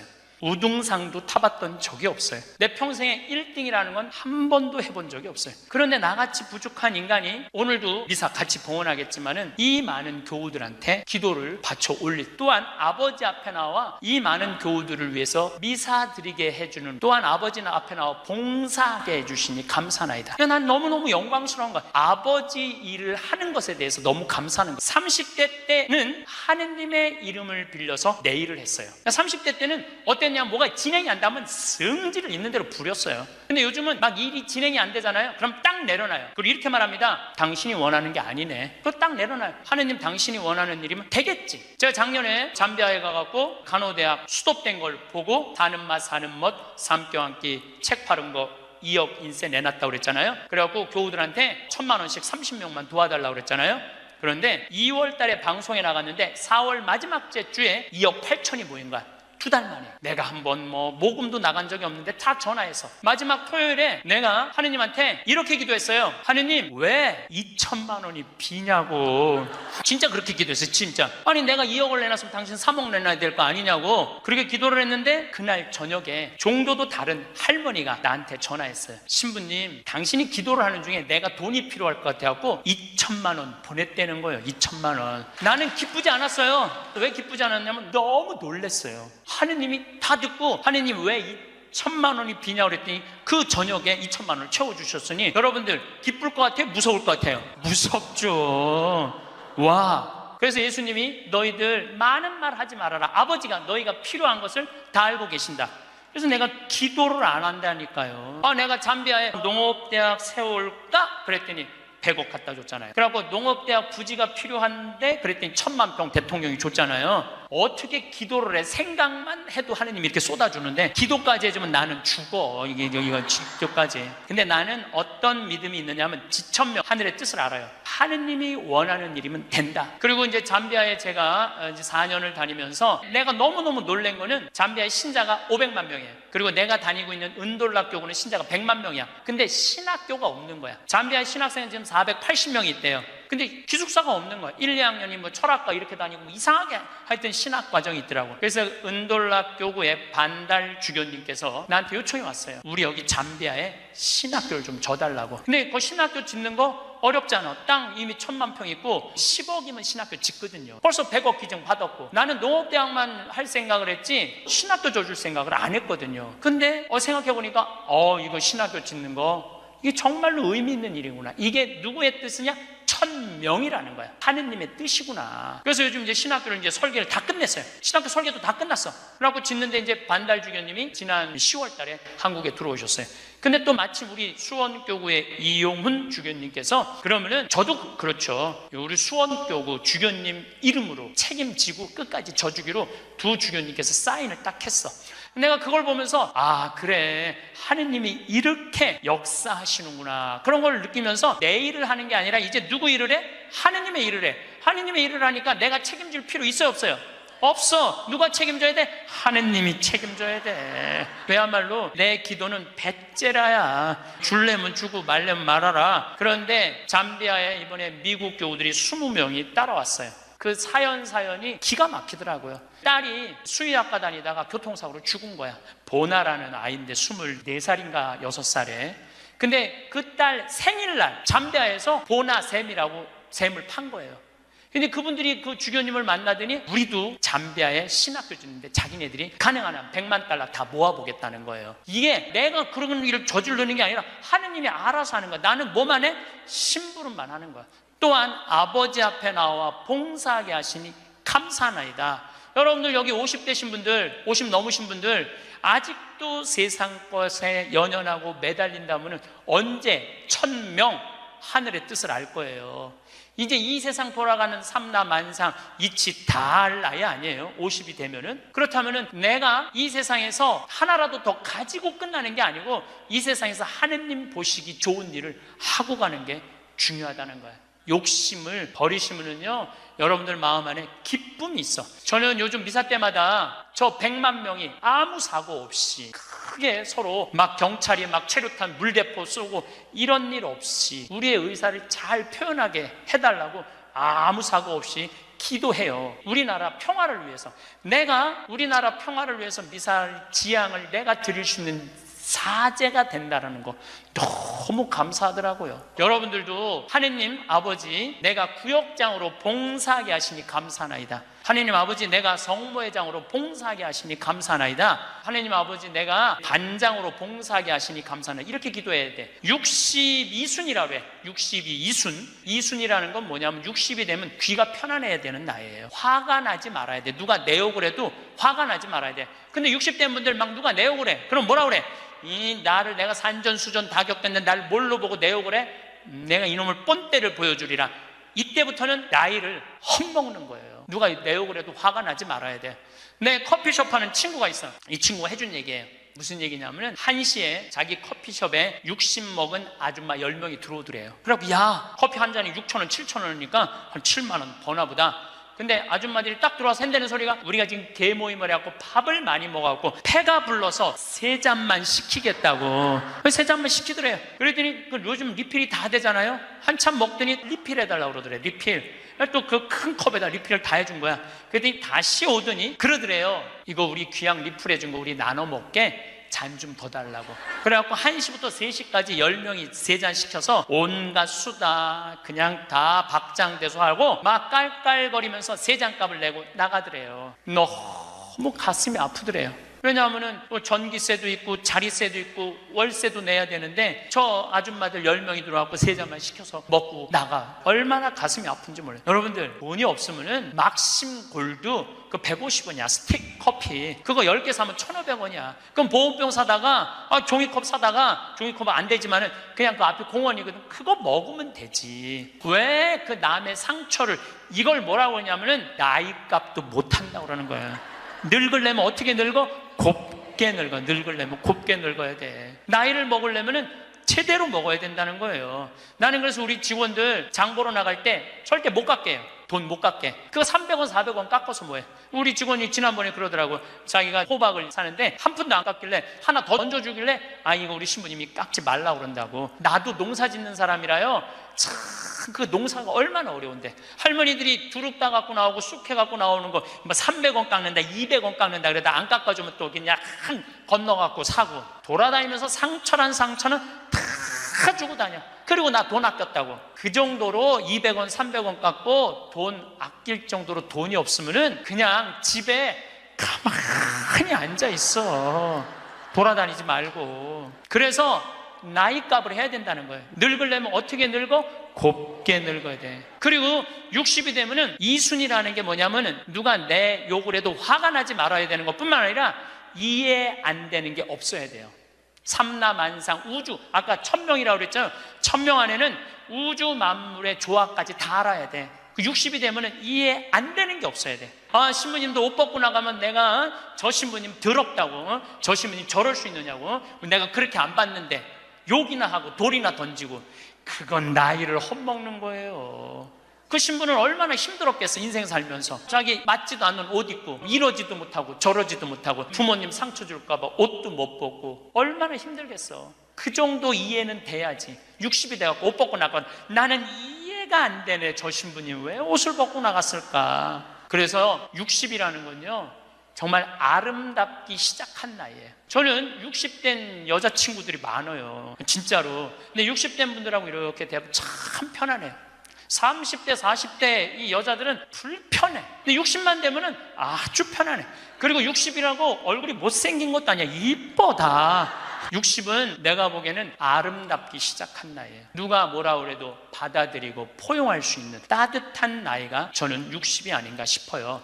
70이 종심소욕 불육이라고 그래요. 뭐라고 하면 70이면 마음을 따른, 욕구가 일어나는 마음을 따라도 법에 어긋남이 없는 나이야. 그러니까 내가 한 70 넘은 분이 내가 욕심껏 행동을 해도 그게 법에 어긋나지 말아야 돼.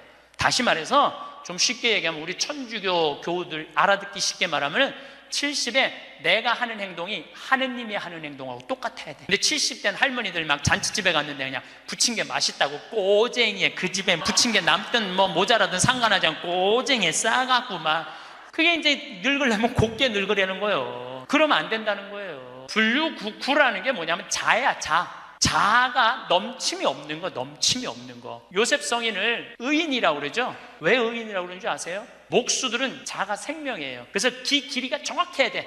그래서 목수들은 재판할 때도 누구를 불러냐? 목수를 불러요.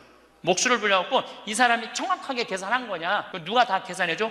목수들이 계산해줬어. 그 의인이야, 의인. 그러니까 어긋남이 없는 거야, 어긋남이. 난 70대 할머니들 싸우는 거 많이 봤어요. 우리 생태마을에 노인대학이 많이 오거든요. 그리고 우리 이제 항아리가 거의 1000개 정도 돼요. 항아리는 열어보면 안 돼요. 할머니 한 분이, 내가 들은 얘기야. 할머니 한 분이 와갖고 그 문을 이렇게 걸어두거든요.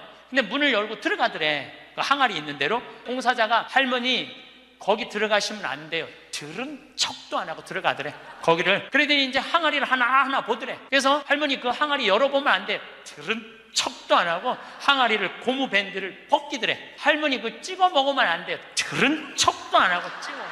그 항아리 하나 300만 원인데 그거 하나 부대기 생기면 누가 책임질 건데. 그래서 우리가 나이를 먹어가면 먹어갈수록 상식이 가득 차야 돼요. 나이가 먹을수록 어린아이가 돼가는 경우가 참 많아요. 근데 공자님이 73살까지 살다가 죽었어. 무슨 얘기냐면은 천지가 80이 넘게 사는데 70까지만 얘기를 하고 죽은 거야, 공자님이. 80은 어떻게 살으라고. 그래서 내가 80을 내가 생각을 해봤어요. 80은 뭐 해야 되는 나이냐면은 생생지심의 나이예요. 생생지심이라는 게 뭐냐면은 생명을 사랑하는 나이야. 80은 생명을 사랑하는 나이. 80까지 살면은 여러분들 감사하지 않아요? 감사하죠? 저는 46세 위암 수술을 하고 매년 가을마다 단풍 구경을 가요. 셋째 주 월요일 날 우리 부관장 출신 신부들하고 단풍 구경을 가는데 너무너무 아름답더라고. 그때 내 기도문이 뭐냐면, 하느님 올해도 단풍을 보게 해주셔서 감사합니다. 이렇게 아름다운 단풍을 보게 해주셔서 감사합니다. 근데 80이 된 분들은 단풍을 몇 번을 보는 거야? 80번을 보는 거 아니에요. 얼마나 감사해. 근데 80 먹은 할머니들 뭐 다리도 아프고 허리도 아프고 뭐 귀찮지. 근데 이렇게 말해요. 아, 늙으면 죽어야 돼. 사는 게 귀찮아. 사는 게 재미가 하나도 없어. 내가 인생 살아보니까 믿을 놈 한 놈도 없어. 머리 검은 짐승한테는 잘해주는 게 아니야. 80 먹은 할머니가 이렇게 부정적인 얘기를 하면은요, 이 할머니는 인생을 실패한 할머니예요. 생명을 사랑하는 나이에 오늘도 이렇게 하루를 나한테 선물로 주신 하느님한테 감사하다고. 진달래를 보면 이번에도 한 번 더 이 아름다운 진달래를 보게 해주셔서 감사하다고. 단풍을 보면 이 아름다운 단풍을 한 번 더 보게 해주셔서 감사하다고. 살아있음에 대해서 감사하고 생명에 대해서 사랑하는 마음. 요즘 대리임 때 우리 직원들 마니또를 해요. 작년에 느닷없이 마니또를 하자고 그러더라고요. 그래서 이제 쭉 뽑았어. 우리 직원이 40명인데 나는 이제 60 먹은 형제가 뽑혔어요. 근데 한 달 동안 그 형제만을 위해서 기도한다는 게 좀 그렇더라고요. 왜냐하면 내가 40명의 목자인데. 그래서 내가 매일 한 명씩 이름을 부어서 묵주기도 5단을 해줬어요. 나는 어떤 신념이 있느냐면 하루에 묵주기도 5단 이상 하면 안 된다는 신념이 있어요.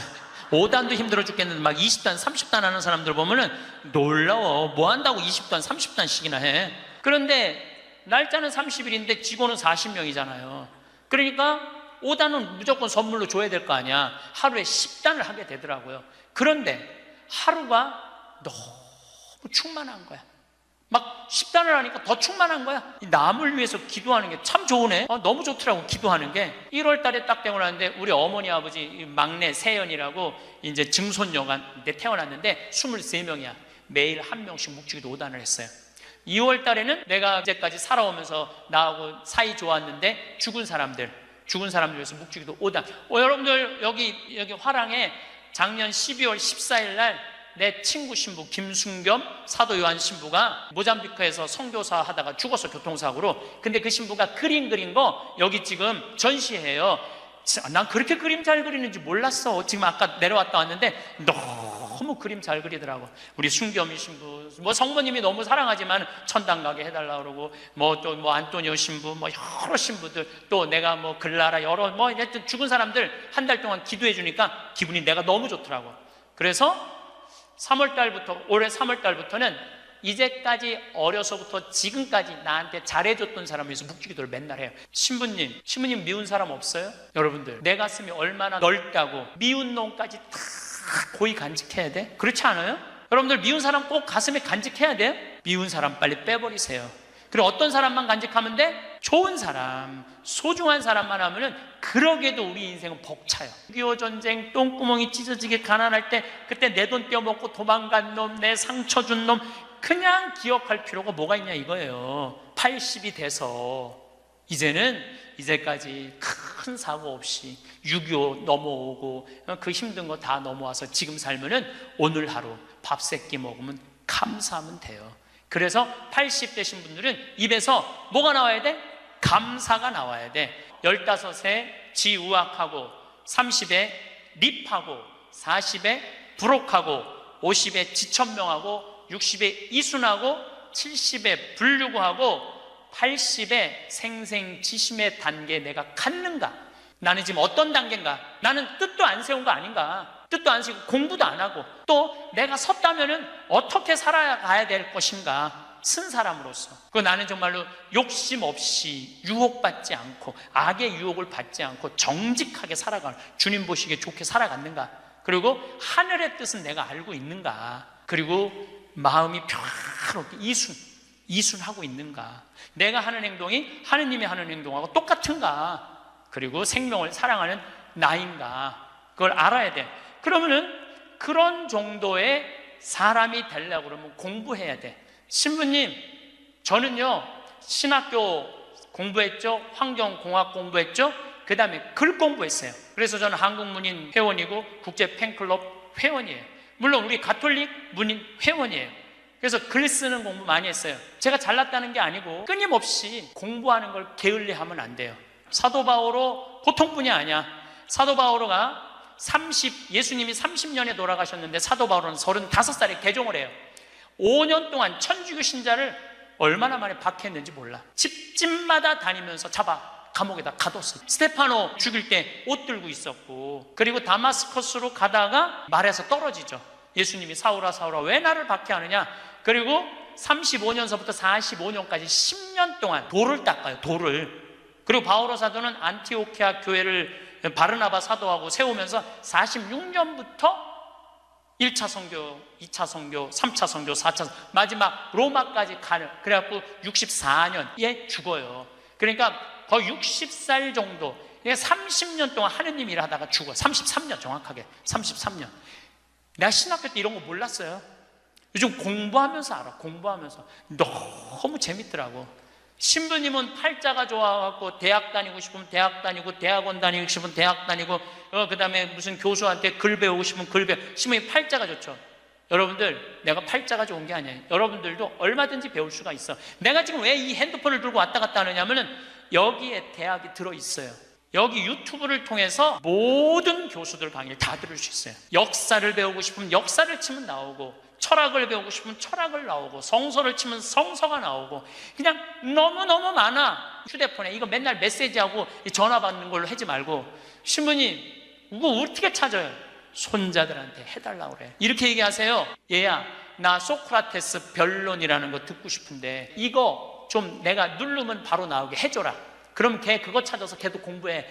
맨날 게임만 하다가 할머니가 이거 좀 깔아달라고 그러면 걔 기가 막히게 깔아줘요. 누르면 나와. 누르면. 결국은 내가 서야 돼. 내가 깨우쳐야 돼. 배우고 익히니 이 또한 기쁘지 아니한가? 라는 우리 공자님 말씀대로 저는 여러분들이 공부했으면 좋겠어요. 공부를 하면은요, 소크라테스 말씀처럼 지식은 덕으로 가고 덕은 곧 행복으로 이어진다는 거예요. 그래서 열심히 공부하셔서 조금 더 성숙한 사람으로 변화돼 나갔으면 좋겠어요. 감사합니다. 황창현 신부님의 강의가 어떠셨나요? 마음이 예쁜 사람일수록 모두를 사랑하려 하기 때문에 마음의 상처를 많이 받는다고 합니다. 마음이 동그란 사람은 가슴에 구멍이 나 있는 사람이 많다고 하지요. 그래서 동그란 사람은 삐죽한 사람을 만나지 말아야 합니다. 삐죽한 놈은 찔러도 피 한 방울 안 나오는 별난 놈을 만나게 해주면 됩니다. 나를 소중히 대해주는 사람과 함께하기에도 모자란 인생입니다. 오늘부터는 나를 힘들게 하는 사람과는 멀리하고 만났을 때 마음이 편안하고 행복해지는 사람과 함께하세요. 이상으로 책틀맨이었습니다. 지혜를 쌓는 당신의 오늘이 아름답습니다. 더 좋은 영상으로 찾아뵙겠습니다. 우리가 가장 가까이 있는 사람한테 가장 상처 주는 말을 참 많이 하는 것 같아요. 여성은 참 신비한 존재. 여자는요, 생리를 하고 난 다음에 1일부터 18일까지 점점 기분이 좋아진대요. 18일서부터 21일 사이까지는 기분이 최고래, 최고. 근데 21일부터 기분이 나빠지기 시작해. 생리할 때 되면 완전히 그 여자가 아니야. 원래 생각했던 그 여자가 아니야. 완전히 새로운 완전히 짐승이 하나 나와갖고 이상한 행동을 하는 거예요. 남편이 바람 펴 그러면 저도 그랬어요. 참고 살으라고. 좀만 참으면 죽으니까 그냥. 죽으니까 참고 살라고 그랬어요. 그 옛날엔 더 했죠.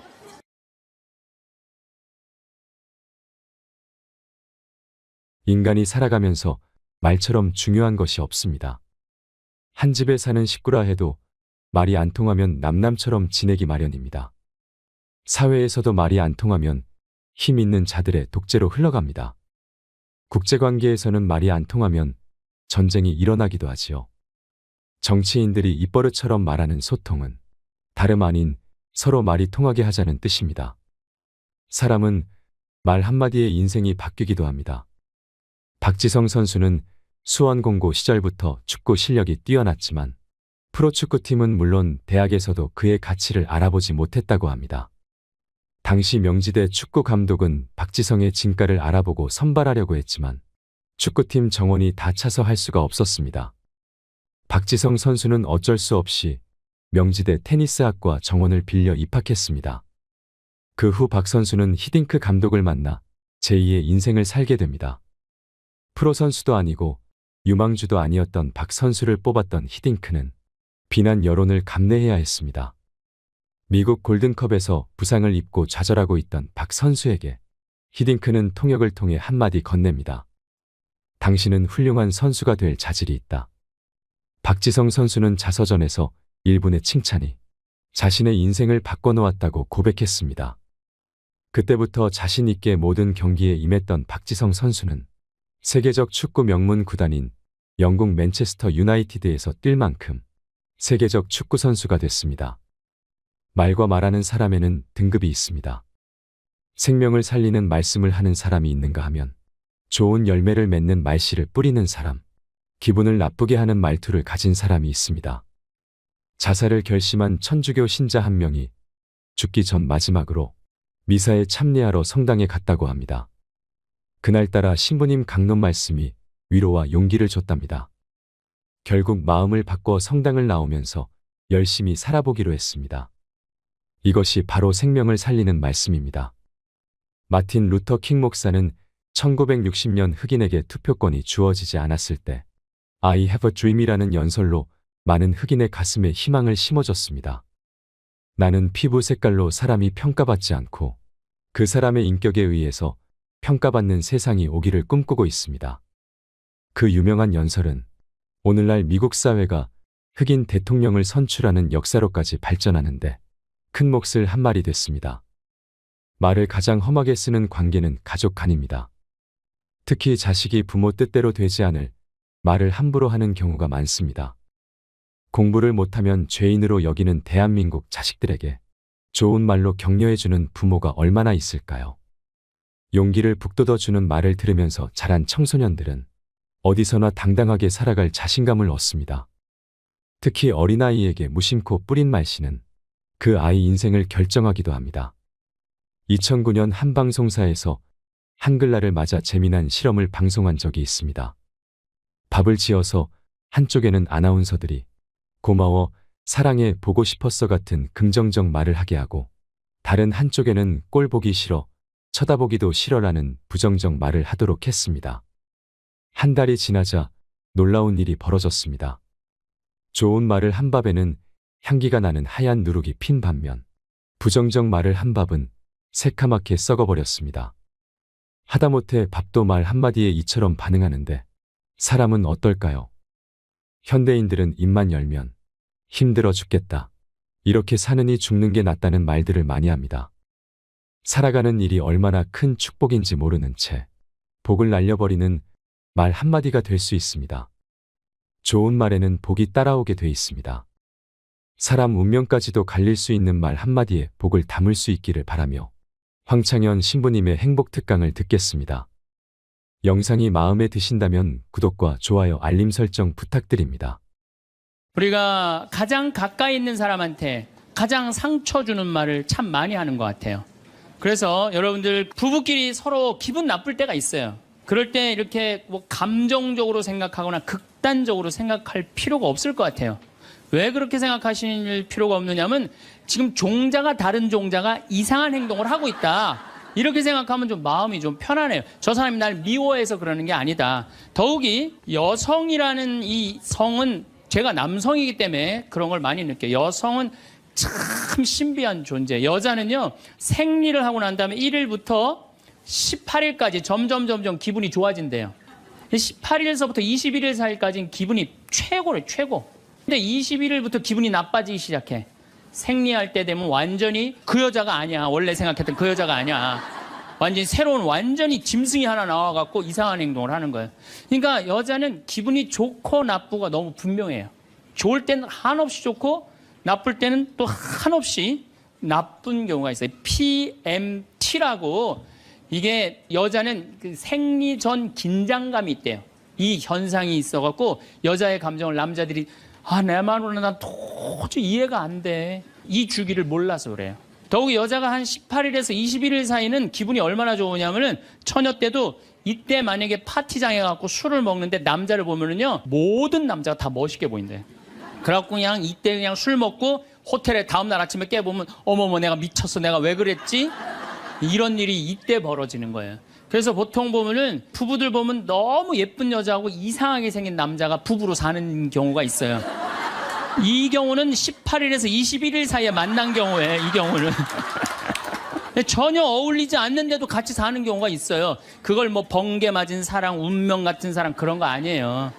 그런데 이게 결혼할 때만 이런 현상이 일어나는 게 결혼하고도 계속 이 주기가 반복되는 거예요. 그러니까 남자들도 이걸 이해를 못하니까 답답한 거. 저 여자가 왜 저러나. 느닷없이 왜 신경질을 부리지? 또 느닷없이 너무너무 잘하고. 이런 주기, 본인들도 아마 그런 주기에 대한 인식이 있으실 거예요. 인간이라는 게 그렇게 복잡한 것 같아. 근데 옛날에는 이렇게 복잡해도 몰라도 됐어요. 그냥 참고 살고 그냥 견디고 살고 성당에서 십자가 생각하고 참으라고 그러면은 그냥 참고. 제가 20년 전만 해도 뭐 신부님 남편이 때려요, 남편이 바람 펴요 그러면 저도 그랬어요. 참고 살으라고. 좀만 참으면 죽으니까 참고 살라고 그랬어요. 그 옛날엔 더 했죠. 그 옛날에는 뭐 100년 전, 200년 전에는 참고 살면 둘 중에 하나 아무나 빨리 죽으니까 그냥. 근데 요즘은요 한 3, 40살 된 사람이 남편이 때려요, 바람 펴요, 빚만 만들어놔 이러면요 참고 살라고 얘기하기가 참 두려워요. 왜냐하면 참고 100년을 더 살아야 되는데 그거는 또 다른 형벌이거든요. 여러분들도 이제는 남자라는 이 동물을, 짐승을, 종자를 이해를 하셔야 돼요. 남편을 이해하라는 게 아니에요. 남자가 생겨먹은 게 어떻고 또 여기 있는 우리 형제님들은 여자가 생겨먹은 게 그러면 훨씬 좀 덜 싸울 거예요. 덜 크크크 치치치 카카카 된다니까. 그런데 이제 부부끼리도 서로에 대한 이해가 필요하지만은 여러분들 자녀에 대한 이해가 필요합니다. 자녀를 이해하셔야 돼요. 그리고 자녀하고 대화를 해야 돼요. 자녀하고 대화를 해야 되는데 우리나라 엄마들은 참 편안하게 교육해요. 딱 한마디만 하면 되니까 공부해. 이건 절대 교육이 아니에요. 작년 3월 13일 날 고등학교 3학년 남자아이가 엄마를 죽였어요. 목으로 칼을 찔러서. 그런데 얘가 전국 4천등 하는 아이였대요. 모의고사에. 근데 엄마는 전국 1등 하라고 그래요. 전국 1등. 나는 전교 1등은 들어봤어도 전국 1등은 처음 들어봤어요. 전국. 자식한테 전국 1등 하라고 강요한 엄마는 처음 들어봤어요. 근데 얘는 전국 4천등이면요 서울대 들어가요. 왜냐면 1년에 서울대 4,000명 정도 뽑거든요. 4,000명 정도 뽑으면 뭐 카이스트, 경찰대 뭐 이런 데 다 빠지면은요. 서울대 들어가고도 남아요. 그런데 얘는 전국 63등으로 고친 거야. 63등인지 62등인지. 내가 고등학교 때 반에서 받은 등수야, 이거야, 고등학교. 그런데 엄마가 이 성적표를 받아보고 아이를 야구방망이 골프채로 8시간을 두들겨 팼다는 거예요. 엄마가 전국 1등 하라고 그랬더니 왜 전국 62등 하느냐. 근데 3월 14일이 무슨 날이냐면 학부용 진학 상담하는 날이야. 얘는 전국 62등도 8시간 두들겨 맞았는데 전국 4,000등 걸리면은 나는 죽는다. 그래갖고 엄마를 미리 죽인 거예요. 나는 얘는 엄마를 죽였다고 생각하지 않아요. 시험 감독관을 죽인 거예요. 시험 감독관을. 근데 우리는 자녀들한테 왜 공부해야 되는지, 인생에 대한 철학, 삶의 진리 이런 얘기 전혀 하지 않아요. 그냥 무조건 공부하라. 무조건 공부하라 그래. 그러니까 애들이 왜 공부해야 되는지도 모르고 부모가 하라고 그러니까 지겨워도 하는 거예요. 그러니까 부모가 지겨운 거예요. 부모가 지겹고 부모하고 말을 섞기 싫고. 여러분들 맨날 초등학교 이제 한 5학년만 되면은 남편이 맨날 술 먹고 들어와. 남편이 요즘 경기가 안 좋아갖고 400만 원을 버는데 150만 원밖에 못 벌어. 그래갖고 남편이 걱정이 돼갖고 맨날 술을 먹고 들어와요. 그러면은 아내가 한다는 소리가 그래요. 지겨워 죽겠어. 뭐하러 나하고 결혼했어. 술하고 결혼하지. 내가 이혼을 하든가 말든가 해야지. 아빠는 맨날 술 먹고 들어오고. 초등학교 5학년만 되면은 여자의 초등학교 5학년 애들 눈치가 빨라요. 아, 우리 집이 지금 심각하구나. 엄마 아빠가 곧 이혼하면 나는 엄마하고 살아야 될까 아빠하고 살아야 될까 고민해요. 아빠가 밤 10시에 술이 취해갖고 들어왔어. 그래도 딸이라고 아빠 오셨어요? 아빠가 한다는 소리가 우리 딸 이리 와. 아빠가 안아줄게. 걱정하지 말고 넌 들어가서 공부해. 이 아빠가 다 알아서 할게. 아니 엄마는 이혼한다는데 뭘 다 알아서 한다는 거야. 근데 엄마는 지겨워 죽겠어. 내가 이혼하든지 말든지 이런 소리 하면요.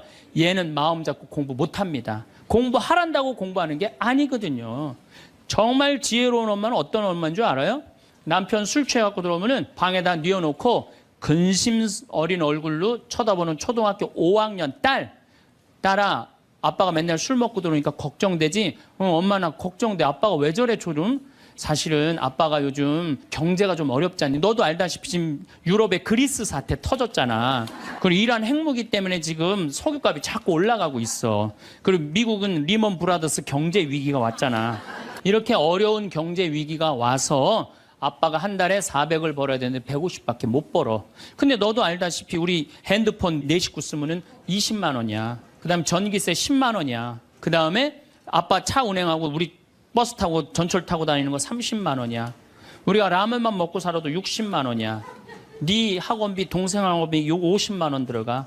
그러고 난 다음에 우리 아파트 부금 100만 원 들어가. 한 달에 최소한 250은 있어야 되는데 150밖에 6개월 동안 아빠가 지금 이렇게 우리 집이 마이너스야. 그래서 아빠가 저렇게 근심 걱정이 돼서 저렇게 술을 먹고 들어오니 네가 좀 이해를 해줬으면 좋겠다. 이렇게 말하면요, 얘는 방에 들어가서 고민해요. 우리 집을 위해서 내가 도대체 뭘 해야 될까? 고민해요. 그런데 우리는 자녀들한테 이런 얘기 일체하지 않아요. 일체하지 않고 너는 들어가서 뭐 하라고 그래?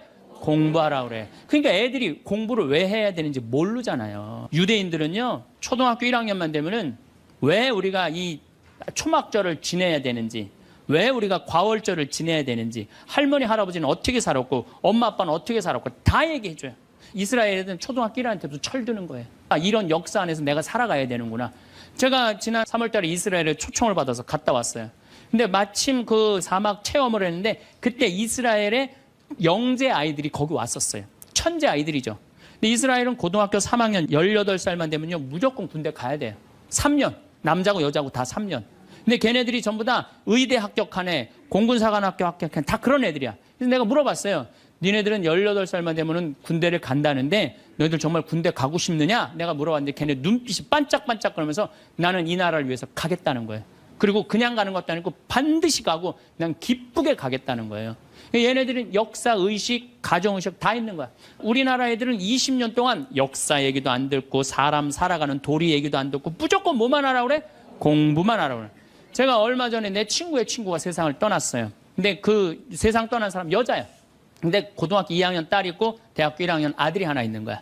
그런데 이 엄마가 딸을 깨워야지 딸은 일어나서 학교를 가는 거예요. 근데 10시가 됐는데 엄마가 안 깨운 거야. 엄마가 왜 나를 안 깨웠지? 10시가 됐는데 부엌에 가보니까 심장마비로 죽은 거예요. 심장마비로 죽었는데 아들이 이제 올라왔죠. 지방대학 다니면서. 아들이 올라왔는데 아들이 장례 때 하나 울질 않더래요. 우리 친구가 가서 보니까. 그리고 뭐 그냥 뭐 슬퍼하질 않더래요. 그런데 장례하는 날 아빠한테 그러더래요. 아빠, 나 내일 MT가 있는데 나 그거 꼭 가고 싶은데 나 어떻게 하면 좋으냐고. 나 내일 MT 가게 해달라고 그러더래요. 철이 안 들은 거죠. 그런데 여러분들, 얘가 철이 왜 없을까요? 누가 이렇게 철없이 키웠을까요? 부모가 철없이 키운 거예요. 뭐 하라고 그런 거야? 공부하라고 그러는 말 외에는 한 얘기가 없는 거예요. 공부하라는 얘기. 우리 집에 형제가 4형제예요. 근데 우리 둘째 형이 머리가 나빠요. IQ가 99에. 난 126인데. 근데 우리 둘째 형이 중학교 1학년 때 어느 날 갑자기 공부를 잘하는 거예요. 반에서 1, 2등을 하는 거예요. 그리고 좋은 고등학교 가고 좋은 대학 나와서 뭐 대기업 하고 요즘 아주 그냥 번듯한 회사의 사장이에요. 그래서 내가 3년 전에 형한테 물어봤어요. 형은 IQ가 자기 항상 그러니까 난 99밖에 안 된다고. 형은 IQ가 99밖에 안 되는데 왜 이렇게 공부를 잘하고 사회에서 이렇게 정말로 남들 부러워하는 자리까지 올라갔느냐고. 근데 형이 이런 말씀을 저한테 하더라고. 형이 신부님, 내가 중학교 1학년 때 아버지가 큰 간 수술을 했어요. 난 초등학교 4학년 때 기억나요. 아버지 병원에 가면 천도복숭아 따먹었던 거 기억나요. 그리고 아버지가 퇴원을 하고 다음날 허리를 구부리고 출근을 하시더래요. 근데 우리 형이 보니까 어머니가 그랬대요. 여보, 며칠 쉬었다가 나가라고. 그렇게 허리를 구부리고 어떻게 출근을 하느냐고. 근데 아버지가 그러더래요. 나는 내 자식 먹여 살리고 공부시키려면 오늘부터 나가야 된다고.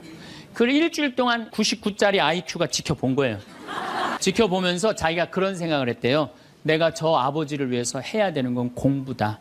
그래갖고 이 99 IQ가 코피가 터져가면서 공부를 한 거예요. 근데 그 아들은 내가 봐도 그때부터 효자인데 지금까지도 효자예요. 왜? 부모의 삶에 동참했기 때문에. 여러분들은 자녀를 여러분들의 삶에 얼마나 동참시키세요? 어제 내가 평창에서 강의를 했는데 할머니 한 분이 평생 한 번도 그런 얘기 안 했대. 자식한테 먹여주고 재워주는 거 외에는 한 게 없다는 거예요. 여러분들, 개는요 10마디 알아듣는데요. 기다려, 앉아, 손, 엎드려, 이 정도 알아듣는데요. 그리고 원숭이는 한 30마디 알아듣는데 자기네들끼리도. 사람은 적어도 하루 한 집에서 살면서 10,000마디는 해야 된대요. 근데 우리가 자녀들한테 무슨 얘기해? 일어나, 밥 먹어, 학교 가, 숙제, 공부해, 시험은 10마디 정도밖에 안 한 거야. 20년 동안. 하느님을 사랑하는 거, 사람을 사랑하는 거, 살아가면서 사람의 도리, 우리 집안의 내력, 그런 얘기 생전 안 하는 거예요. 생전. 내가 어떤 고민을 하는지, 내가 어떤 갈등 속에서 사는지, 아빠하고 어떤 추억이 있는지 그런 거 전혀 모르는 거예요. 밥만 먹여주는 부모. 그러니까 10마디 이상 안 하는 거예요. 그러니까 내가 자녀를 키우면서 계속 들어가서 공부해 10마디 이상 안 한 이 집은 무슨 집이냐? 개 같은 집이에요. 개 같은 집. 사람 집이 아니에요. 사람 집이 아니에요. 다정한 대화를 할 수가 없는 거야. 그러니까 우리 이 둘째 아들은 정말 그때부터 지금 나이가 50이 넘었는데 아직까지도 효자예요. 나보다 신부가 됐으면 더 잘 살았을 거예요, 둘째 형이. 근데 큰형은 이제 우리 어머니 아버지가 이제 휴가를 이제 우리 생태마을, 요즘은 이제 거의 못 오시는데 휴가를 오면 이제 누나, 큰아들, 둘째 아들이 돌아가면서 모시고 와요. 근데 이제 뭐 큰아들도 자기도 뭐 조그만 공장을 하는데 바쁘니까 바쁜 와중에 어머니, 아버지 모시고 오는 거 아니에요. 오다가 어머니가 아이고 얘야 묵주를 까먹었다 그러면 신경질을 부린대요. 바빠 죽겠는데 어떻게 하라고 그러냐고. 지금 일주일만 손가락으로 하고 오라고 그냥 그런데요. 근데 둘째 아들은 어머니가 평창에 오다 얘야 묵주를 까먹었다 그러면 둘째 아들은 그런데 우리 어머니가 저한테 해준 얘기예요. 어머니 걱정하지 마세요. 톨게이트 앞에서도 그런데 어머니 걱정하지 마세요. 차 돌리면 되죠 뭐. 그리고 그 차를 돌려갖고 30분 동안 집에 가서 그 묵주를 찾아서 모셔다 드린다는 거예요. 그러니까 부모가 불편한 게 싫은 거야. 왜? 이 자식은 중학교 1학년 때부터 누구의 삶에 동참한 거야? 부모의 삶에 동참한 거야. 여러분들은 자녀들을 언제부터 삶에 동참시켰어요? 부모가 속이 썩는지 아빠가 힘든지 고통스러운지 그런 건 하나도 얘기 안 하잖아요. 그리고 너는 뭐만 하면 돼? 공부만 하면 되는 거야. 저는 요즘 우리 사회가 지금 굉장히 거칠다 그래요. 왕따, 그다음에 학원 폭력, 성폭력, 충격적인 사건들이 많이 벌어지잖아요. 내가 보기에는 이거는 다 집안에서 말이 안 통해서 그래. 부모가 진리를 애들한테 알려줘야 될 거 아니야. 진리를. 그리고 하느님의 사랑도 알려줘야 되고. 근데 그런 얘기 생전 안 하는 거예요. 저는 요즘 무슨 대책 막 낼 때 정말로 한심해요. 그런 대책으로는 해결이 안 돼요. 저는 중학교 때 성당을 이틀 갔어요. 토요일 날, 일요일 날. 뭐 이틀 간 게 아니라 6일이면 6일 다 갔죠. 7일이면 7일 다 갔어요, 성당. 매일 가서 성당 살았어요. 그 성당 가면은 매일 교리 배우고, 거룩한 거 배우고, 진리 배우고, 사람 사랑하는 거 배우고, 사람 배려하는 거 배우고, 그랬잖아요. 학원이 무슨 학원이야. 토요일 날이는 맨날 친구들하고 이 순교자 성월에는 유대철, 내가 그때 주인공 됐었어. 유대철 연극하고 성탄 때는 또 저기 뭐 성가 연습하고 문학적으로 심성적으로 신앙생활을 했을 때는 아이들이 거룩하고 그중에 또 뭐 신학교 간 뭐 학사님 있으면 그 학사님 너무너무 부러우면 나도 한번 신부로 살아볼까? 또 수녀원 간 사람 있으면 또 이 여자아이들도 나도 저렇게 아름다운 수도자로 살아볼까? 그런 문화가 있었다고요. 근데 우리 천주교만 그런 게 아니라 자라보면 교회 다니는 애들, 절에 다니는 애들 다 그렇게 자랐어요. 그러니까 심성이 예쁘게 자라는 거죠. 근데 요즘 애들은 뭐만 해요? 공부만 해요. 그러니까 심성이 예쁘게 자랄 수가 없는 거예요. 아무리 대책을 발표해봐요. 소용이 없는 거예요. 그래서 나는 진짜 똑똑한 정치인이라면은 토요일 날, 일요일 날 신앙생활 하게 해야 돼요. 똑똑한 정치인들이라면. 그 문화생활 하게 해야 돼, 애들이. 절대 공부를 하면 안 돼요. 토요일 날, 일요일 날은. 그렇게 자라면은 우리 사회가 굉장히 건강해지고 거룩해지고 진리가 충만한 나라가 될 거예요. 공부한다고 되는 일이 아니에요. 공부한다고. 그러니까 자식들하고 대화를 하려고 해도 대화를 해본 적이 있어야지 대화를 할 거 아니야. 공부하라는 말 외에는 해본 적이 없는데. 그래서 엄마 명동에 어때? 좋았어? 좋았어. 어떻게 좋았어? 그냥 좋았어. 넌 들어가서 빨리 공부해. 자, 그렇다면은 내가 어떻게 하면 대화를 잘할 수 있을까? 말을 잘할 수 있을까? 첫 번째, 들어라. 우리가 이게 부족해요. 듣는 게 부족해. 우리나라 사람들이 듣는 게 부족해. 제가 평택에서 본당 신부할 때 교우가 한 5천 명 됐었어요. 본당 신부 혼자 하는데 하루에 고해성사를 200명, 300명이 보는 거예요. 너무너무 힘든 거야. 그러니까 내가 주일날 막 교우들이 1분 이상 고해를 하면 막 신경질이 나는 거야. 그러니까 할머니들이 그냥 신부님 내가 6.25 때 시집 와갖고 그냥 독자 집에 시집을 왔는데 아들을 하나 낳았어요. 아들을 하나 낳았는데 그놈이 독자라고 내가 너무 오냐오냐 해서 키우다 보니까 이놈을 장가를 보냈는데 이놈이 이혼을 해갖고 손자를 나한테 맡겨갖고 내가 지난주에 그 손자 찾으러 다니느냐고 주일미사를 빠졌어요. 아, 주일미사 빠졌는데 왜 6.25 전쟁부터 시작을 해. 그래서 내가 교우들한테 항상 교육할 때 죄는 간단히 죄 진 것만 얘기해라. 과정은 설명하지 말고. 그러니까 참 교우들도 결론만 얘기하는 게 참 답답할 거 아니야. 고해소에서 그 답답한 속을 털어놔야 되는데 신부님은 막 200명, 300명 줄은 기다리고 있고. 근데 내가 능평이라는 데 본당 신부를 딱 갔는데 교우가 500명이야. 딱 10분의 1이야. 고해소에 들어가고 성물돌 끝났는데도 들어오는 사람이 아무도 없는 거야. 너무 심심한 거예요. 그래갖고 이제 고해소에 딱 들어오면 너무 반가운 거예요. 그래갖고 신부님 저 시어머니를 미워했어요. 그럼 평택에서는 4계명 부모에게 효도하라고 그랬는데 미워하면 안 된다. 예수님이 십자가 생각하고 시어머니한테 잘해라. 딱 간단해. 그렇게 했는데 능평에서는 이 자매 나가면 이제 아무도 안 들어오니까 왜 시어머니를 미워하는데요? 아이 뭐 내가 시집을 왔더니 그냥 손자하고 그냥 고모하고 그냥 남편만 하고 나는 그냥 완전 식모 취급하고 친정에도 못 가게 하고 어휴 그러면 안 되지. 그 시어머니 며느리한테 밥 얻어먹으면서 정신 나간 시어머니네. 그러면은 그 자매가 신이 나는 거지. 신이 그것뿐만 아니라 내가 혼수 살림 얼마나 구박을 많이 받았는지 몰라요. 그러면은 내가 이제 아유 정말 늙으면 그거 정말 다 그래. 하여튼 자매님 참 그런 집에서 힘들게 산다. 그러면 막 눈물 콧물 흘려가면서 시어머니 욕을 바가지로 해요. 그러면서 자매가 신부님 이렇게 시어머니 욕해도 되느냐고 걱정하지 말라고 여긴 비밀이 지켜지는 데니까 걱정하지 말라고. 그러니까 한 20분 정도 막 시컷 시어머니 욕하면은요. 대부분의 며느리들이 뭐라 그러냐면 신부님 꼭 시어머니가 있어서 불편한 것만은 아니에요. 시어머니가 애도 봐주고 반찬도 이런 거 저런 거 해줄 때는 나 너무너무 좋아요. 아 그런 것도 있어요. 예. 신부님 이번 사순절을 맞이해서 내가 우리 성가정 만들려니까 내가 시어머니한테 내가 잘할게요. 아유 뭐 잘하면 좋죠. 반찬도 맛있게 하고 한 번 더 웃으면서 얘기할게. 아유 훌륭하십니다. 나는 한 게 아무것도 없어. 아유 그러느냐고. 그러면 자기가 고해하고 자기가 훈화하고 자기가 보속하고 자기 결심까지 다 하기가 나가. 응. 말은요 들어주기만 하면 돼요. 여러분들 친구들하고 뭐 좀 상담할 때 지적질할 필요 하나 없어요. 나이 50, 60 넘어갖고 너 그러니까 네가 그 꼴로 사는 거야. 그러면 그 자기 속 얘기하는 사람이 너 그러니까 그 꼴로 사는 거야. 그럴 때 아유 맞아 내가 그래서 내가 이 꼴로 사나 보다. 그럴 것 같아. 기분 나빠할 것 같아요. 당연히 기분 나빠하죠. 당연히. 우리 집에 많은 그 중고등학교 학교 다니기 싫어하는 애들을 데리고 와요. 요즘 내가 바빠서 거의 상담을 못 하는데 데리고 오면은 얘가 학교를 안 간다는 거예요. 중학교 2학년, 3학년 애가 학교를 관두겠다는 거예요. 그러면 내가 많은 경우 상담을 하면은 거의 90%는 그랬던 것 같아요. 너 학교 많이 다니기 싫으니? 네, 다니기 싫어. 그럼 관둬. 뭐 다니기 싫도. 신부님한테 다니라고 설득하러 데리고 왔는데 신부님이 뭐라 그래? 나는 이제 그렇게 마음 먹고 애가 오는 거예요. 저 엄마가 날 저기까지 데려간 거는 나를 학교를 다시 다니게 설득을 시키려고 저 신부를 만나게 해주는구나. 근데 내가 관둬. 뭐하러 다녀? 내가 엄마한테 자세히 얘기해 줄 테니까 너 관둬. 근데 왜 다니기 싫은데 이거 이유가 뭐야? 그럼 공부도 따라가기 힘들어. 그래, 맞아. 한번 따라지면 그거 못 따라가. 너 있잖아. 너는 머리로 살 놈이 아니라 내가 보기엔 몸으로 살 놈이다, 너. 너 우리 생태마을에 와갖고 농사나 져라. 그러면 이제 자기 친구 얘기, 부모한테 섭섭한 얘기 다 해요. 그럼 얼마나 힘들었겠니? 수업 시간에 조는 이유가 있지. 이해를 해야지 알아서 볼 거 아니야. 이해도 안 되는데 눈 뜨고 쳐다보고 있는 거 쉽지 않지. 심이 그거 어떻게 알았냐. 다 내가 옛날에 해봐서 알아. 한 1시간 동안 얘 공감, 동감 해주고 고개만 끄덕여주면요. 얘네들이 거의 끝날 때 뭐라 그러는지 알아요? 신부님 막 그래도 아무리 생각해봐도 중학교는 졸업해야 될 것 같아요. 아니야. 중학교 졸업할 필요 없어. 나중에 네가 철 들으면 졸업해도 돼. 자퇴 그냥 하는 걸로 하자. 아니에요, 신부님. 중학교 졸업하는 게 나을 것 같아. 그래? 그러면 가서 한번 다녀봐. 다니다 힘들면은 꼭 나한테 얘기하면 내가 꼭 엄마한테 얘기해 줄게. 그래서 중학교, 고등학교, 대학 졸업한 애들 많아요. 아직도 연락하는 애들이 많아요. 신부님 감사하다고. 황창현 신부님의 행복 특강 잘 들으셨나요? 정말로 우리는 가장 가까이에 있는 사람한테 가장 상처를 주는 말을 하는 것 같습니다. 황창현 신부님은 내가 기분 나쁜 일이 있을 때 감정적으로 생각할 필요가 없다고 말씀하십니다. 그냥 나와 다른 사람이 이상한 행동을 하고 있구나 생각하면 마음이 좀 편안해진다고 합니다.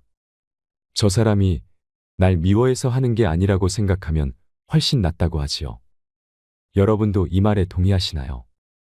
생각보다 인간이라는 게 그렇게 복잡하지는 않습니다. 황창현 신부님께서는 이해 없이 무조건 참고만 살면, 특히 몇십 년을 더 참고 살아야 한다면 더 큰 형벌이기에 이제부터라도 남자와 여자의 종자를 이해하는 것이 중요하다고 하십니다. 그러면 훨씬 덜 싸울 수 있습니다. 여러분 오늘도 행복하셨으면 좋겠습니다. 사랑하는 가족들과 사이좋게 지내시길 바라며 더 좋은 영상으로 다시 찾아뵙겠습니다. 이상으로 책틀맨이었습니다. 지혜를 쌓는 당신의 오늘이 아름답습니다. 더 좋은 영상으로 찾아뵙겠습니다.